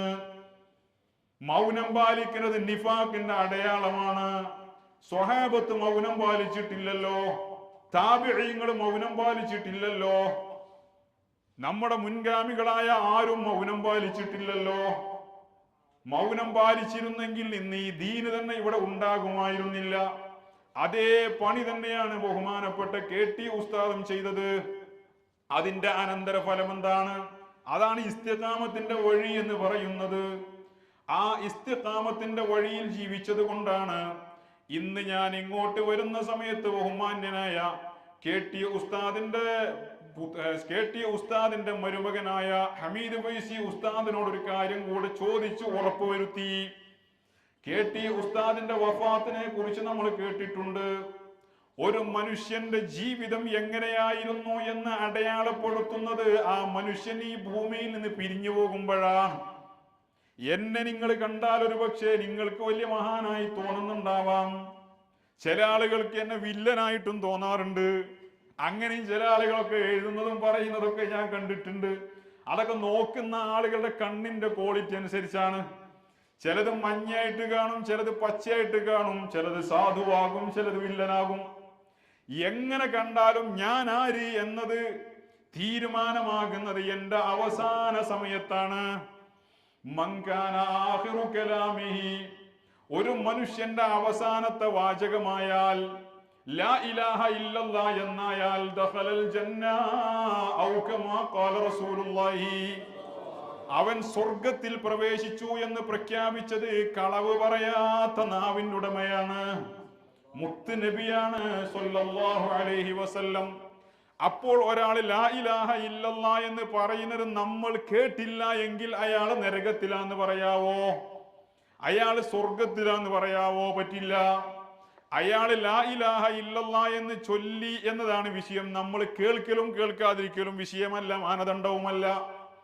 പക്ഷേ ചില ആളുകളുടെ മൗത്തിന്റെ സമയം അവരുടെ നാവിൽ നിന്ന് കലിമത്തു ഷഹാദ ഉറക്കെ പുറത്തേക്ക് അല്ലാഹു കൊണ്ടുവരും. അതിന് ചില കാരണങ്ങളുണ്ട്.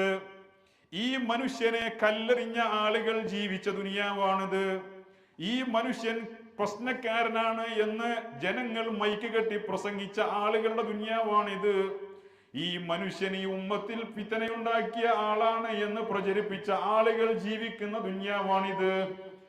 അള്ളാഹുവിന്റെ നിരവധി അടിമകളെ ഈ മനുഷ്യനെ കുറിച്ച് ദുഷ്പ്രചരണങ്ങൾ നടത്തിയും ഇല്ലാ കഥകൾ പറഞ്ഞും ഹക്കായ ഒരു വഴിയിൽ നിന്ന് വഴിമാറ്റി കൊണ്ടുപോയ ആളുകൾ ജീവിച്ച മണ്ണാണിത്. അതുകൊണ്ട് ചുറ്റുഭാഗത്തുള്ള സകല മാന്യമഹാജനങ്ങളെ, ഈ മനുഷ്യൻ നിങ്ങൾ വിചാരിച്ച ആളല്ല. ഇദ്ദേഹത്തിന്റെ വഴിയായിരുന്നു ഏറ്റവും ക്ലിയറായ വഴി. അതാണ് ഇവിടെ നിങ്ങൾക്ക് ബോധ്യപ്പെടുത്തി തരുന്നത്. അതുകൊണ്ട് ആ മനുഷ്യന്റെ അന്ത്യശ്വാസം വലിക്കുമ്പോൾ ലാ ഇലാഹ ഇല്ലല്ലാഹ് എന്ന് ഉറക്കെ ചൊല്ലി മരിക്കുന്നത് ആളുകൾ സാക്ഷികളാവുകയാണ്. അള്ളാഹു സാക്ഷികളാക്കുകയാണ്, കേൾപ്പിക്കുകയാണ്. അത് അള്ളാഹുവിന്റെ ഒരു ദൃഷ്ടാന്തമാണ്. എന്നിട്ടും മനസ്സിലാക്കാൻ കഴിയാത്തവരാണ് ലോകവിഡ്ഢികൾ. മനസ്സിലാവാത്തവരുണ്ടാവും, അത് മനുഷ്യന്റെ സ്വഭാവമാണ്. ബഹുമാനപ്പെട്ട ശൈഖുനാ ശംസുൽ ഉലമ ഉദാഹരണമാണ്. ശംസുൽ ഉലമയെ ബിദ്അത്ത് ആരോപിച്ചു. ശംസുൽ ഉലമയിൽ ബിദ്അത്ത് വെള്ളം ചേർത്തി എന്ന് ആരോപിച്ചു. ശംസുൽ ഉലമ ബിദ്അത്തുകാരോട് പൈസ വാങ്ങിയിട്ട് സുന്നത്ത് ജമാഅത്തിനെ ഒറ്റ കൊടുത്തു എന്ന് പറഞ്ഞു. ശംസുൽ ഉലമ സുന്നത്ത് ജമാഅത്തിന്റെ വഴിയിൽ നിന്ന് വ്യതിചലിച്ചു എന്ന് പറഞ്ഞു. നയവ്യതിയാനം സംഭവിച്ചു എന്നാ പറഞ്ഞത്. സമസ്തയുടെ ആലിമീങ്ങൾക്കെതിരെ നയവ്യതിയാനം സംഭവിച്ചു എന്ന് ആര് പറഞ്ഞാലും അവനെ കരുതിയിരിക്കണം, ആര് പറഞ്ഞാലും അവനെ കരുതണം. നയവ്യതിയാനം സംഭവിച്ചു എന്നാ പറഞ്ഞ ശൈഖുനാ ശംസുൽ ഉലമയെ കുറിച്ച്. അപ്പോൾ അല്ലാഹു സുബ്ഹാനഹു വ തആല ലോകർക്ക് മുമ്പിൽ അടയാളപ്പെടുത്തി കൊടുത്തു. ഹോസ്പിറ്റലിൽ കിടക്കുമ്പോ പള്ളിയിൽ വാങ്ങി വിളിക്കുന്ന മുഅദ്ദിൻ സുബഹിന്റെ സമയം, പ്രകൃതി മുഴുവനും ശാന്തമായി കിടക്കുന്ന സമയം, ലാ ഇലാഹ ഇല്ലല്ലാഹ് എന്ന മുഅദ്ദിൻ വാങ്ക് അവസാനിപ്പിക്കുമ്പോ ആ വാങ്കിന് അതുവരെ ജവാബ് പറഞ്ഞുകൊണ്ടിരുന്ന ശൈഖുനാ ശംസുൽ ഉലമ ആ മുഅദ്ദിന്റെ അവസാന വാചകത്തിന് തന്റെ അവസാന ജവാബായ ലാ ഇലാഹ ഇല്ലല്ലാഹ് എന്ന് പറഞ്ഞത് വാങ്കിന്റെ ജവാബ് മാത്രമല്ല, അത് ഈ മാലോകരുടെ ചോദ്യങ്ങൾക്ക് മുഴുവനുമുള്ള ജവാബായിരുന്നു. ഞാൻ സഞ്ചരിച്ച വഴിയായിരുന്നു ക്ലിയർ എന്ന് ലോകർക്ക് ബോധ്യപ്പെടുത്തി കൊടുത്തതാണ്. ആരോപണങ്ങൾ ഉന്നയിച്ചവർക്ക്, ആക്ഷേപം ചൊരിഞ്ഞവർക്ക് എല്ലാം ഉള്ള ജവാബാണ് ആ ലാ ഇലാഹ ഇല്ലല്ലാഹ് എന്നതുപോലെയുള്ള ഒരു അടയാളപ്പെടുത്തലാണ് ബഹുമാനപ്പെട്ട KT ഉസ്താദിനെ സംബന്ധിച്ചും പറയാനുള്ളത്. ശംസുൽ ഉലമയെ സംബന്ധിച്ച് KT ഉസ്താദ് ചില കവിതകൾ എഴുതിയിട്ടുണ്ടായിരുന്നു. ആ കവിതകൾ ഇങ്ങനെ വായിച്ചപ്പോ ഇത് KT ഉസ്താദിനും ഫിറ്റ് തന്നെയാണല്ലോ. എങ്ങനെയാണ് അള്ളാഹുവിന്റെ മഹാന്മാര് പരസ്പരം തിരിച്ചറിയുന്ന ചില ലക്ഷണങ്ങളാണത്.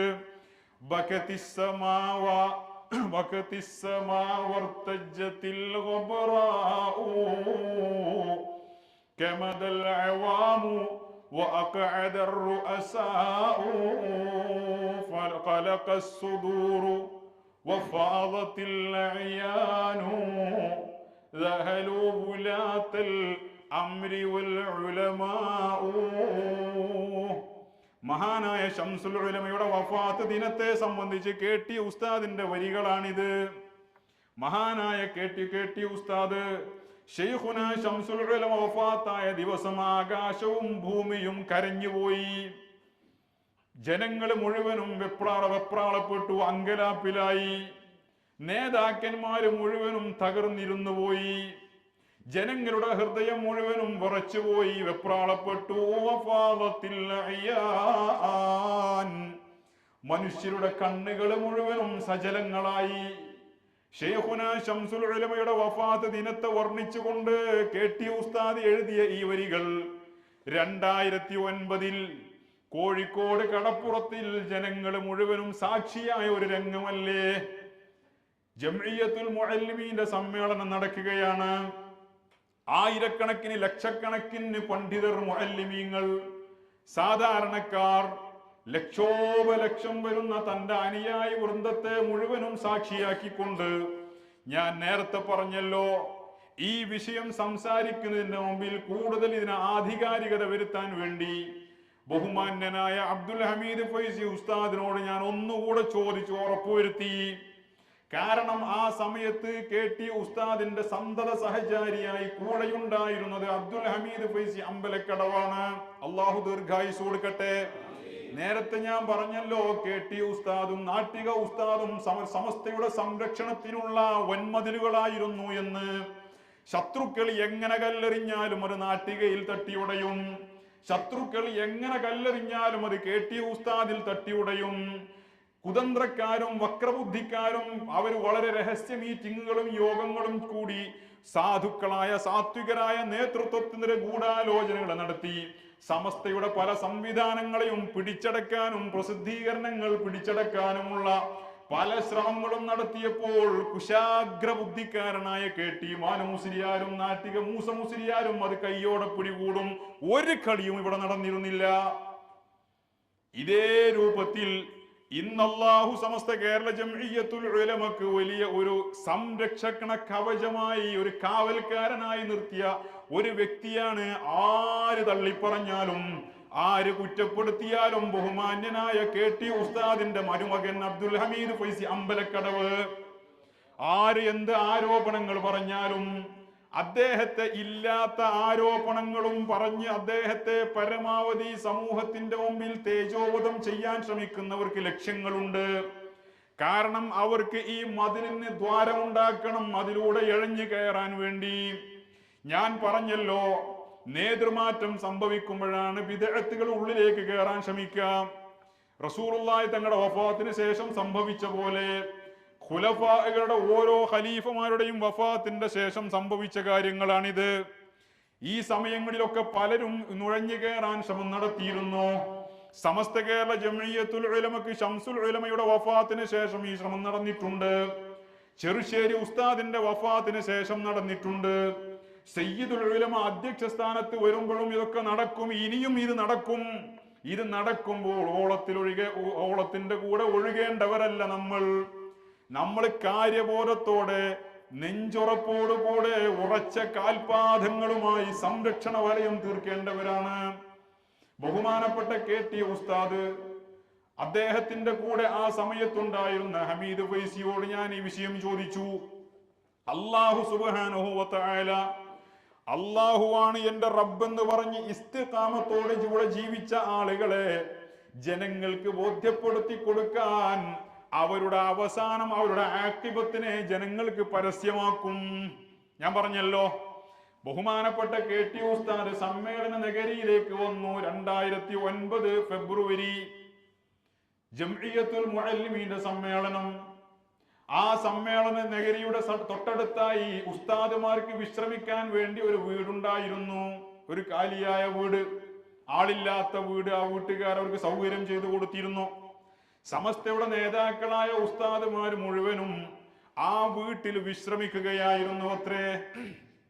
ബഹുമാനപ്പെട്ട KT ഉസ്താദിന് അല്പം ക്ഷീണം അനുഭവപ്പെടുന്നു.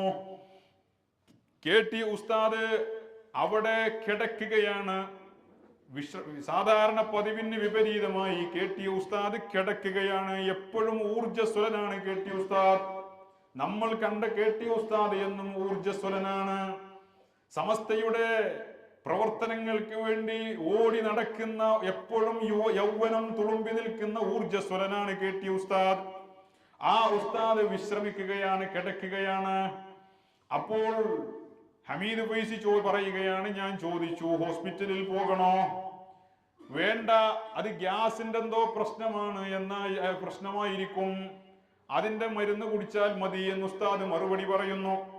അപ്പോൾ ഈ സമ്മേളനത്തിന് ക്യാമ്പുകൾ നടക്കുന്ന സമയത്ത് തന്നെ KT ഉസ്താദിന് അല്പം ബുദ്ധിമുട്ട് അനുഭവപ്പെട്ടതിന്റെ പേരിൽ ഹോസ്പിറ്റലിൽ കൊണ്ടുപോയിരുന്നു.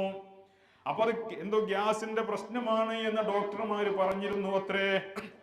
അങ്ങനെ KT ഉസ്താദിനോട് ഉസ്താദുമാര് പറഞ്ഞു, എന്നാ പിന്നെ ഞങ്ങൾ സ്റ്റേജിലേക്ക് പോകട്ടെ, നിങ്ങൾ അല്പം വിശ്രമിക്കൂ.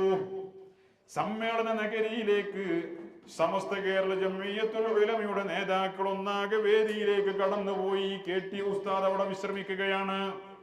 ഹമീദ് ഫൈസി പറഞ്ഞു, ഞാനും ഉസ്താദിന്റെ കൂടെ അവിടെ ഉണ്ടായിരുന്നു, ഞാനും വേദിയിലേക്ക് പോയില്ല, കാരണം ഉസ്താദ് അല്പം ക്ഷീണം അനുഭവപ്പെടുന്നുണ്ട്. കുറച്ചു കഴിഞ്ഞപ്പോ KT ഉസ്താദ് തന്നെ പറഞ്ഞു, എന്നാ നമുക്ക് പോയാലോ, ഉസ്താദിന് ബുദ്ധിമുട്ടില്ലെങ്കിൽ പോവാം. അങ്ങനെ സമ്മേളന നഗരിയിലേക്ക് കടന്നു വരികയാണ്. സമ്മേളന നഗരിയിൽ സ്റ്റേജിലേക്ക് കയറി വന്നു.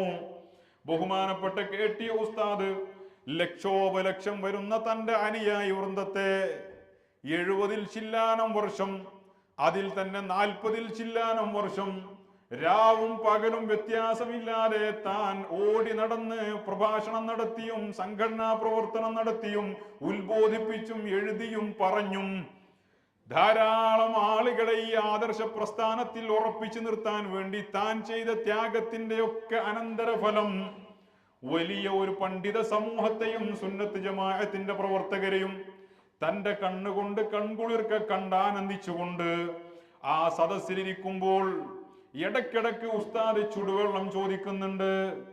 അപ്പൊ ചുടുവെള്ളം കൊണ്ടുവരുന്നുണ്ട്, വെള്ളം കൊടുക്കുന്നു. സ്വന്തം ഉസ്താദ് തന്നെ കുടിക്കുന്നു. അള്ളാഹുവിന്റെ തൗഫീഖ് കൊണ്ട് ഞാനും ആ സദസ്സിലുണ്ടായിരുന്നു, നമ്മളിൽ പലരും ആ സദസ്സിലുണ്ടായി കാണും. KT ഉസ്താദ് നമുക്കൊന്നും പ്രത്യേകിച്ചൊന്നും അനുഭവപ്പെട്ടിരുന്നില്ല. കാരണം KT ഉസ്താദ് അല്പം വൈകിയാണ് സ്റ്റേജിലേക്ക് വന്നത് എന്ന് നമ്മൾ കണ്ടിരുന്നു.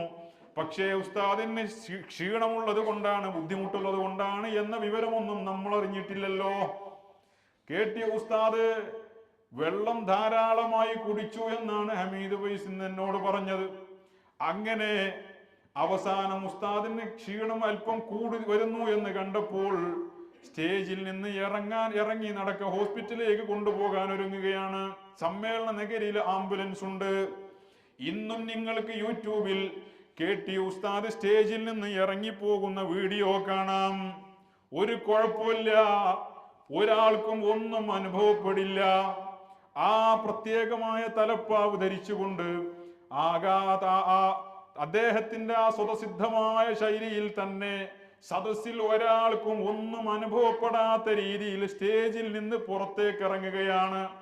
പുറത്തിറങ്ങിയ ശേഷം KT ഉസ്താദ് തളർന്നു പോയിട്ടുണ്ട്. അപ്പോൾ KT ഉസ്താദിനെ എടുത്തുകൊണ്ടാണ് പിന്നെ ആംബുലൻസിൽ കിടത്തിയത്. ഇനി നിങ്ങൾ കേൾക്കണം എൻ്റെ പ്രിയപ്പെട്ട മുഅ്മിനീങ്ങളെ, ഇവിടെയാണ് നമ്മൾ മനസ്സിലാക്കേണ്ടത്. സമസ്ത കേരള ജംഇയ്യത്തുൽ ഉലമക്കെതിരെ വരുന്ന ആരോപണങ്ങളെ പ്രതിരോധിക്കുന്നതിൽ നിങ്ങൾ ഒരാളെയും ഭയക്കേണ്ടതില്ല. നിങ്ങൾ സമസ്ത കേരള ജംഇയ്യത്തുൽ ഉലമക്ക് നിങ്ങളുടെ നിയ്യത്ത് നന്നാവണം എന്ന് മാത്രം, മറ്റൊരു താല്പര്യങ്ങളും നമുക്കുണ്ടാവരുത്.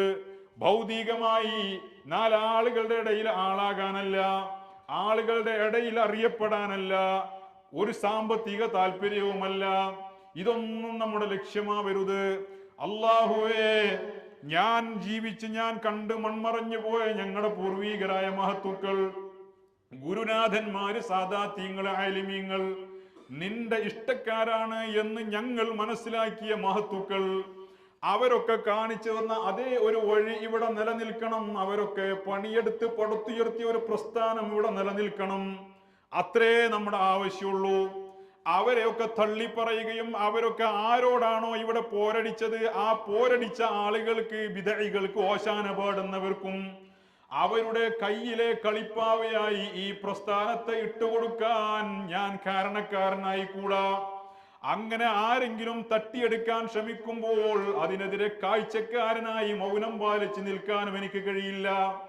ഈ നിയ്യത്തോടുകൂടെ സമസ്ത കേരള ജംഇയ്യത്തുൽ ഉലമക്ക് നിങ്ങൾ ആത്മാർത്ഥമായി സംസാരിക്ക്, നിങ്ങൾ പ്രവർത്തിക്ക്.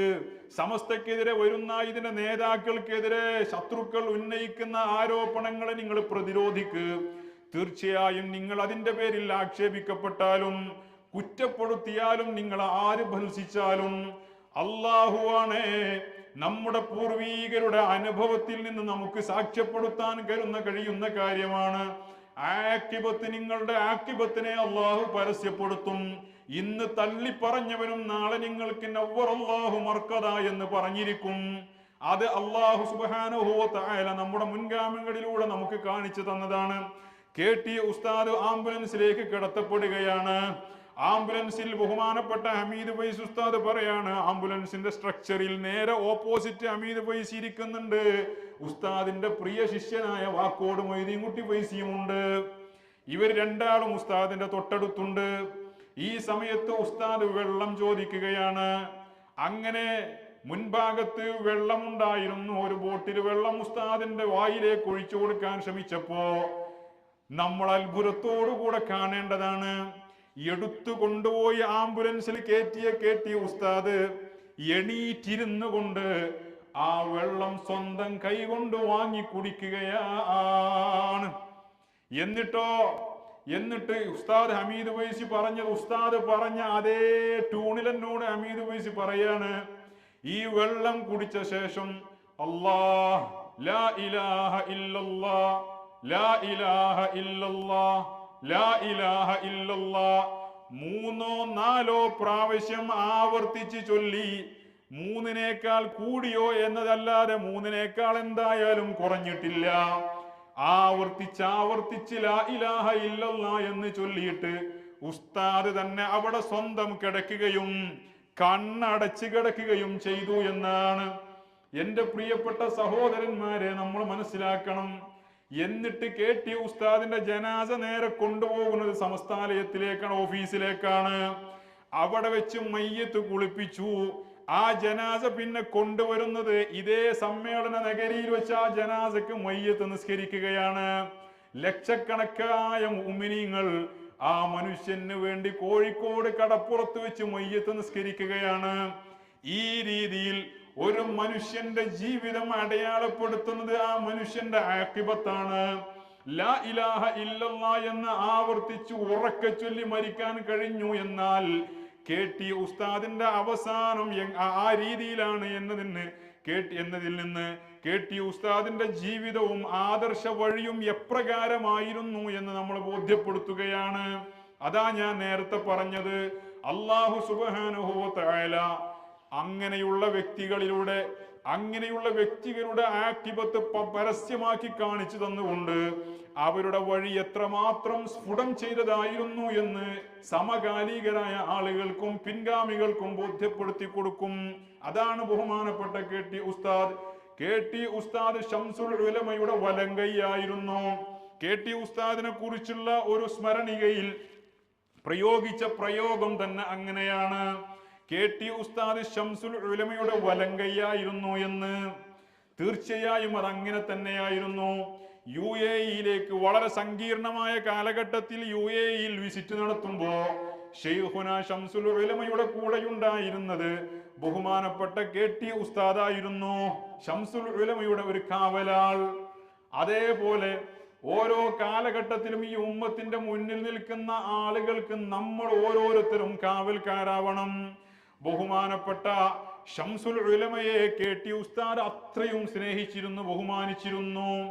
വകുല്ലു ശൈഇൻ ലിൽ ഹലാകി വഫാനി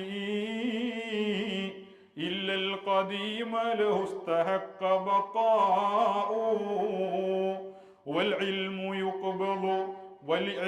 يقبل الإله الباري من قبله العلماء ذاك بلاء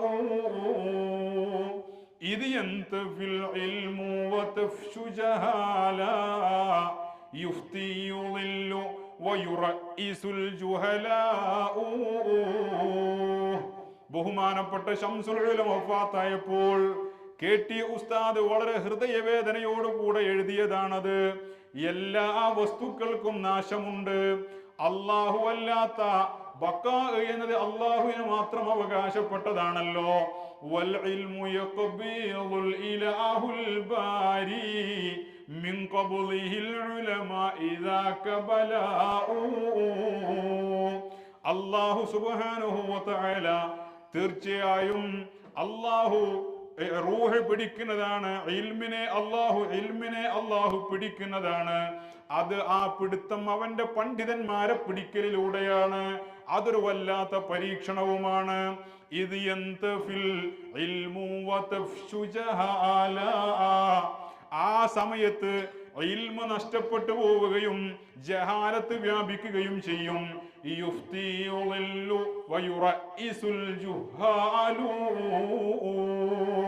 അങ്ങനെ വരുമ്പോ വിവരമില്ലാത്ത വിഡ്ഢികൾ ഫത്വ കൊടുക്കാൻ തുടങ്ങും. വിവരമില്ലാത്ത ആളുകൾ നേതാക്കന്മാരാകും. വിഡ്ഢികളായ ആളുകൾ ജനങ്ങളെ വഴിപഴപ്പിക്കുകയും ചെയ്യും. മാത്രമല്ല യുറഇസുൽ ജുഹാലു, വിവരമില്ലാത്ത ഇൽമില്ലാത്ത ദീനില്ലാത്ത ആളുകൾ ഉമ്മത്തിന്റെ നേതാക്കളാവുകയും ചെയ്യും. ബഹുമാനപ്പെട്ട KT ഉസ്താദ് ഇത് ശംസുൽ ഉലമയെ കുറിച്ച് എഴുതിയതാണ്. എന്നാൽ നമുക്കിത് KT ഉസ്താദിന്റെ അതേ വരികളെ KT ഉസ്താദിലേക്ക് ചേർത്ത് വായിക്കാവുന്നതാണ്. ബഹുമാനപ്പെട്ടവർ KT ഉസ്താദ് ശംസുൽ ഉലമയെ കുറിച്ച് എഴുതിയ വളരെ മനോഹരമായ വരികളാണ്.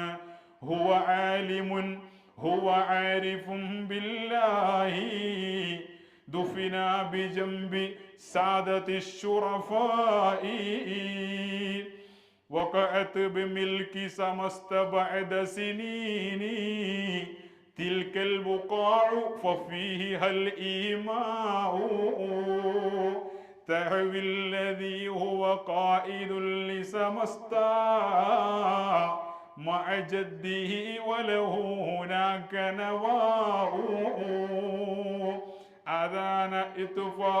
أذان اتفاق الدفن للآمين قرب الرئيس مكانه علياء.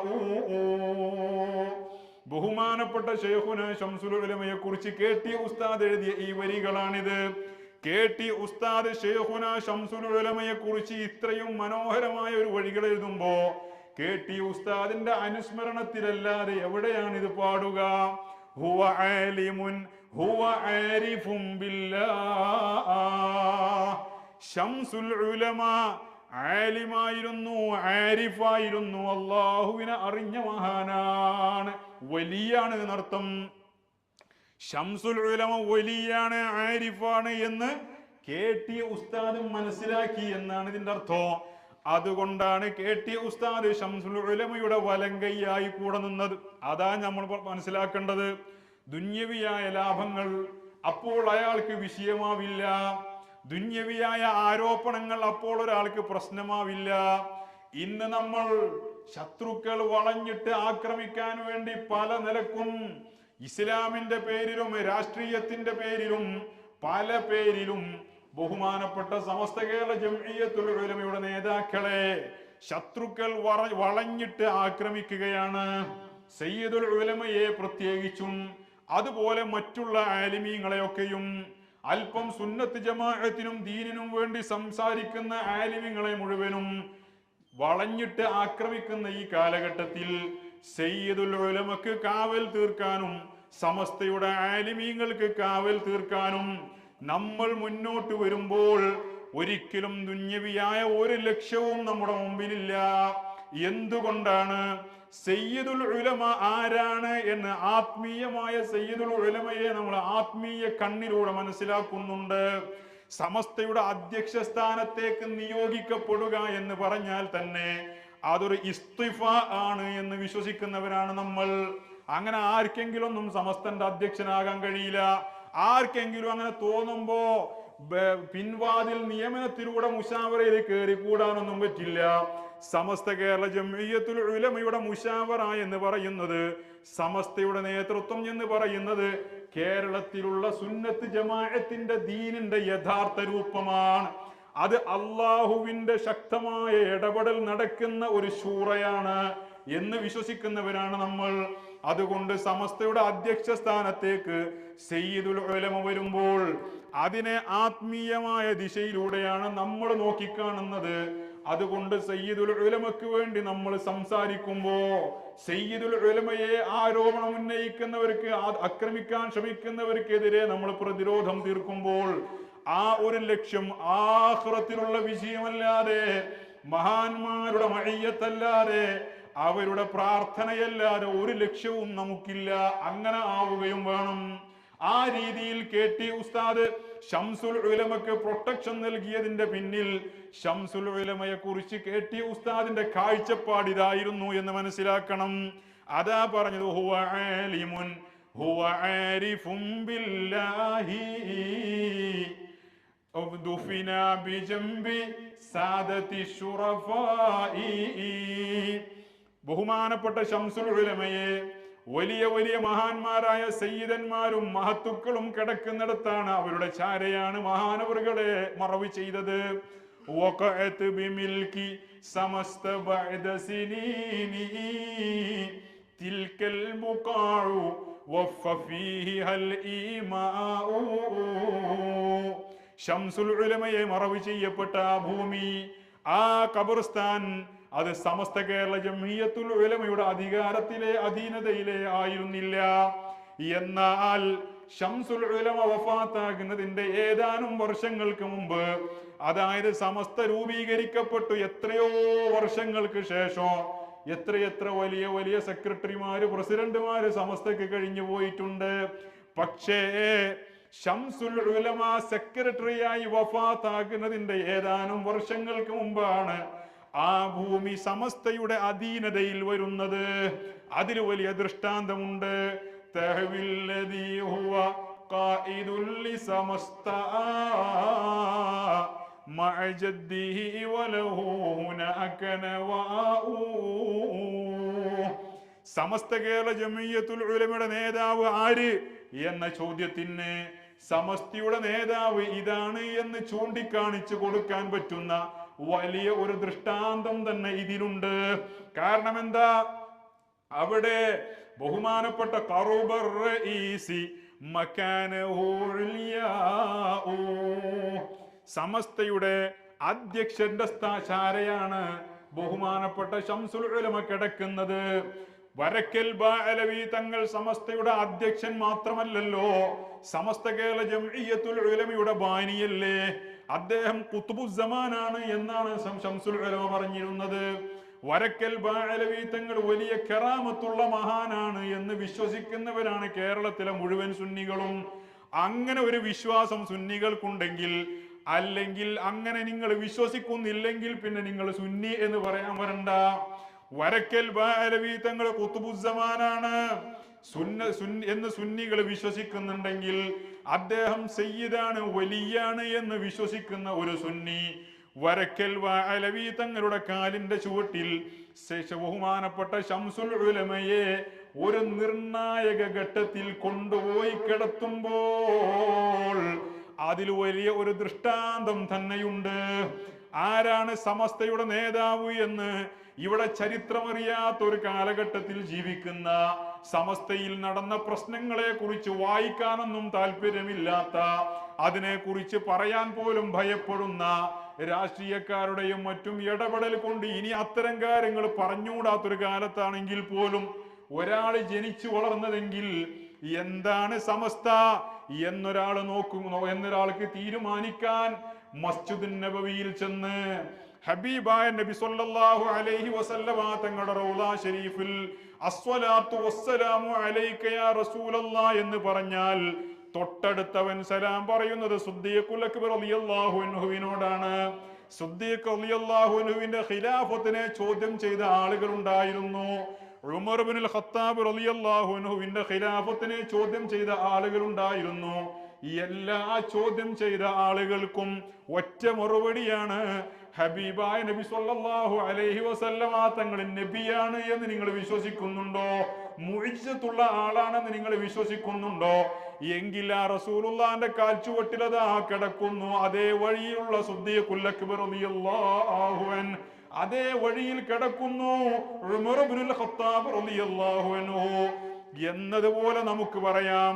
വരക്കൽ ബഅലവി തങ്ങൾ വലിയാണ്, ഖുത്ബുസ്സമാനാണ് എന്ന് നിങ്ങൾ അംഗീകരിക്കുന്നുണ്ടോ?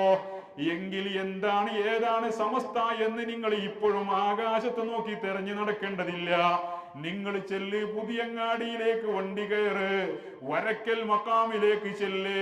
വരക്കൽ ബഅലവി തങ്ങളുടെ കാലിന്റെ താഴെ അതാ കിടക്കുന്നു ശൈഖുനാ ശംസുൽ ഉലമാ. അതിന്റെയും പിന്നിൽ അതിന്റെയും മുന്നേയുള്ള ഒരു വലിയൊരു ചരിത്രവും അതിന്റെ പിന്നിലുണ്ട്. വരക്കൽ ബഅലവി തങ്ങളുടെ പിതാമഹനായ യമനിൽ നിന്ന് കേരളത്തിലേക്ക് കടന്നു വന്ന സയ്യിദ് അലി ഹാമിദ് ബഅലവി എന്നവർ തൊട്ടടുത്ത് കിടക്കുന്നുണ്ട് വല്യാപ്പ. ആ വല്യാപ്പാന്റെ കൂടെ വന്ന ശംസുൽ ഉലമയുടെ പിതാമഹൻ ഉണ്ടായിരുന്നു. അദ്ദേഹത്തിന്റെയും പേര് മുഹമ്മദ് കോയ എന്നാണ് ജനങ്ങൾ വിളിച്ചത്. അദ്ദേഹം വരക്കൽ ബഅലവി തങ്ങളുടെ പിതാമഹനായ സയ്യിദ് അലി ഹാമിദ് ബഅലവി തങ്ങളുടെ കൂടെ യമനിൽ നിന്ന് വന്നതാണ്. ആ രണ്ട് മനുഷ്യരുടെയും തലമുറയിൽ അവരുടെ പൗത്രന്മാരുടെ അവരുടെ പുത്ര പരമ്പരയിൽ ബഹുമാനപ്പെട്ട വരക്കൽ ബഅലവി തങ്ങൾ ഒരു കാലഘട്ടത്തിന്റെ മുജദ്ദിദായും ശൈഖുനാ ശംസുൽ ഉലമ മറ്റൊരു കാലഘട്ടത്തിന്റെ മുജദ്ദിദായും കേരളത്തിലുള്ള മുസ്ലിം ഉമ്മത്തിന് വലിയ ഒരു തണലായി അള്ളാഹു കൊണ്ടുവന്നു കൊടുത്തതാണ്. അത് എന്താണെന്ന് മനസ്സിലാക്കാൻ ബുദ്ധിയുള്ളവർക്ക് ദൃഷ്ടാന്തമായിട്ടാണ് അവിടെ അവർ കിടത്തിയത് എന്നാണ് ബഹുമാനപ്പെട്ട KT മാനു മുസ്ലിയാർ ഈ കവിതയിലൂടെ അടയാളപ്പെടുത്തി വെക്കുന്നത്. KT ഉസ്താദ് സമസ്തയെ എങ്ങനെ കണ്ടിരുന്നു എന്ന് മനസ്സിലാക്കാൻ, KT ഉസ്താദ് ശംസുൽ ഉലമയെ എങ്ങനെ കണ്ടിരുന്നു എന്ന് മനസ്സിലാക്കാൻ ഇത് പ്രത്യേകം പറയേണ്ട മറ്റൊരു കാര്യവും കൂടെയുണ്ട്. ആധുനിക യുഗത്തിൽ മനുഷ്യന് വിവേകം കുറഞ്ഞ, ചിന്താശേഷി കുറഞ്ഞ കാലഘട്ടത്തിലാണ് നമ്മൾ ജീവിക്കുന്നത്. ബഹുമാനവും ഹയാവും നഷ്ടപ്പെട്ട കാലഘട്ടത്തിലാണ് നമ്മൾ ജീവിക്കുന്നത്. KT ഉസ്താദിനെ ഏതോ ഒരു രാഷ്ട്രീയ പാർട്ടിയുടെ തൂണിൽ കെട്ടിയിട്ട് അതുകൊണ്ടാണ് KT ഉസ്താദിന്റെ ആദർശത്തെ ആ രീതിയിൽ വളച്ചൊടിക്കാനൊക്കെ ശ്രമിക്കുന്ന ആളുകൾ മനസ്സിലാക്കുക. KT ഉസ്താദ് എന്തുകൊണ്ട് ശംസുൽ ഉലമയുടെ കൂടെ നിന്നു എന്നതിന്റെ ഉത്തരം KT ഉസ്താദ് പറയുന്നത് തന്നെ ഇതാണ്. KT ഉസ്താദ് ശംസുൽ ഉലമയെ കുറിച്ച് ആരിഫാണ് എന്ന് മനസ്സിലാക്കിയ ആളാണ്. ആലിമുൻ ഹുവ ആരിഫും ബില്ലാഹ് എന്ന് മനസ്സിലാക്കിയ ആളാണ്. അതുകൊണ്ടാണ് ശംസുൽ ഉലമയുടെ കാവലാളായി KT ഉസ്താദ് കൂടെ നിന്നത്. മറ്റൊന്നും അതിന്റെ പിന്നിലുള്ള ലക്ഷ്യമല്ല. ബോധമുള്ളവർക്ക് മനസ്സിലാക്കാൻ ഈ അല്പവാചകം തന്നെ ധാരാളമാണ്.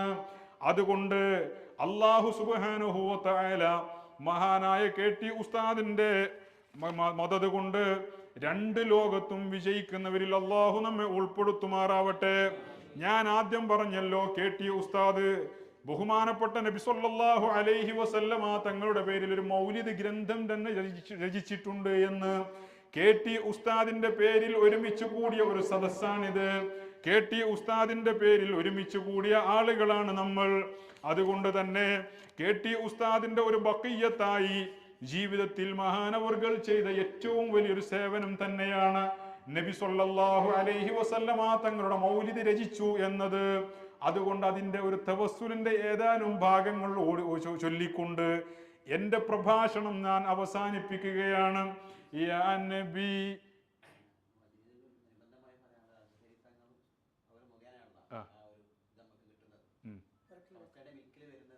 അതെ അത് ആ കൂട്ടത്തിൽ പറയേണ്ട ഒരു സംഗതിയാണ് അല്ലേ. ബഹുമാനപ്പെട്ട തങ്ങൾ അത് ഓർമ്മിപ്പിച്ച വലിയ കാര്യം. ബഹുമാനപ്പെട്ട അസ്ഹരി തങ്ങൾ അതിൽ വിട്ടുപോയൊരു കാര്യമാണ്. അസ്ഹരി തങ്ങളുപ്പാപ്പ വരക്കൽ മക്കാമ് സമസ്തയുടെ മിൽക്കിലാകുന്നതിൽ വലിയ അസ്ഹരി തങ്ങൾ തന്നെയാണ് എൻ്റെ കാരണം. അസ്ഹരി തങ്ങളാണ് എൻ്റെ ലിങ്ക്. അല്ലെങ്കിൽ ഒരു പക്ഷേ അങ്ങനെയൊന്നും ആവില്ലായിരുന്നു അല്ലേ?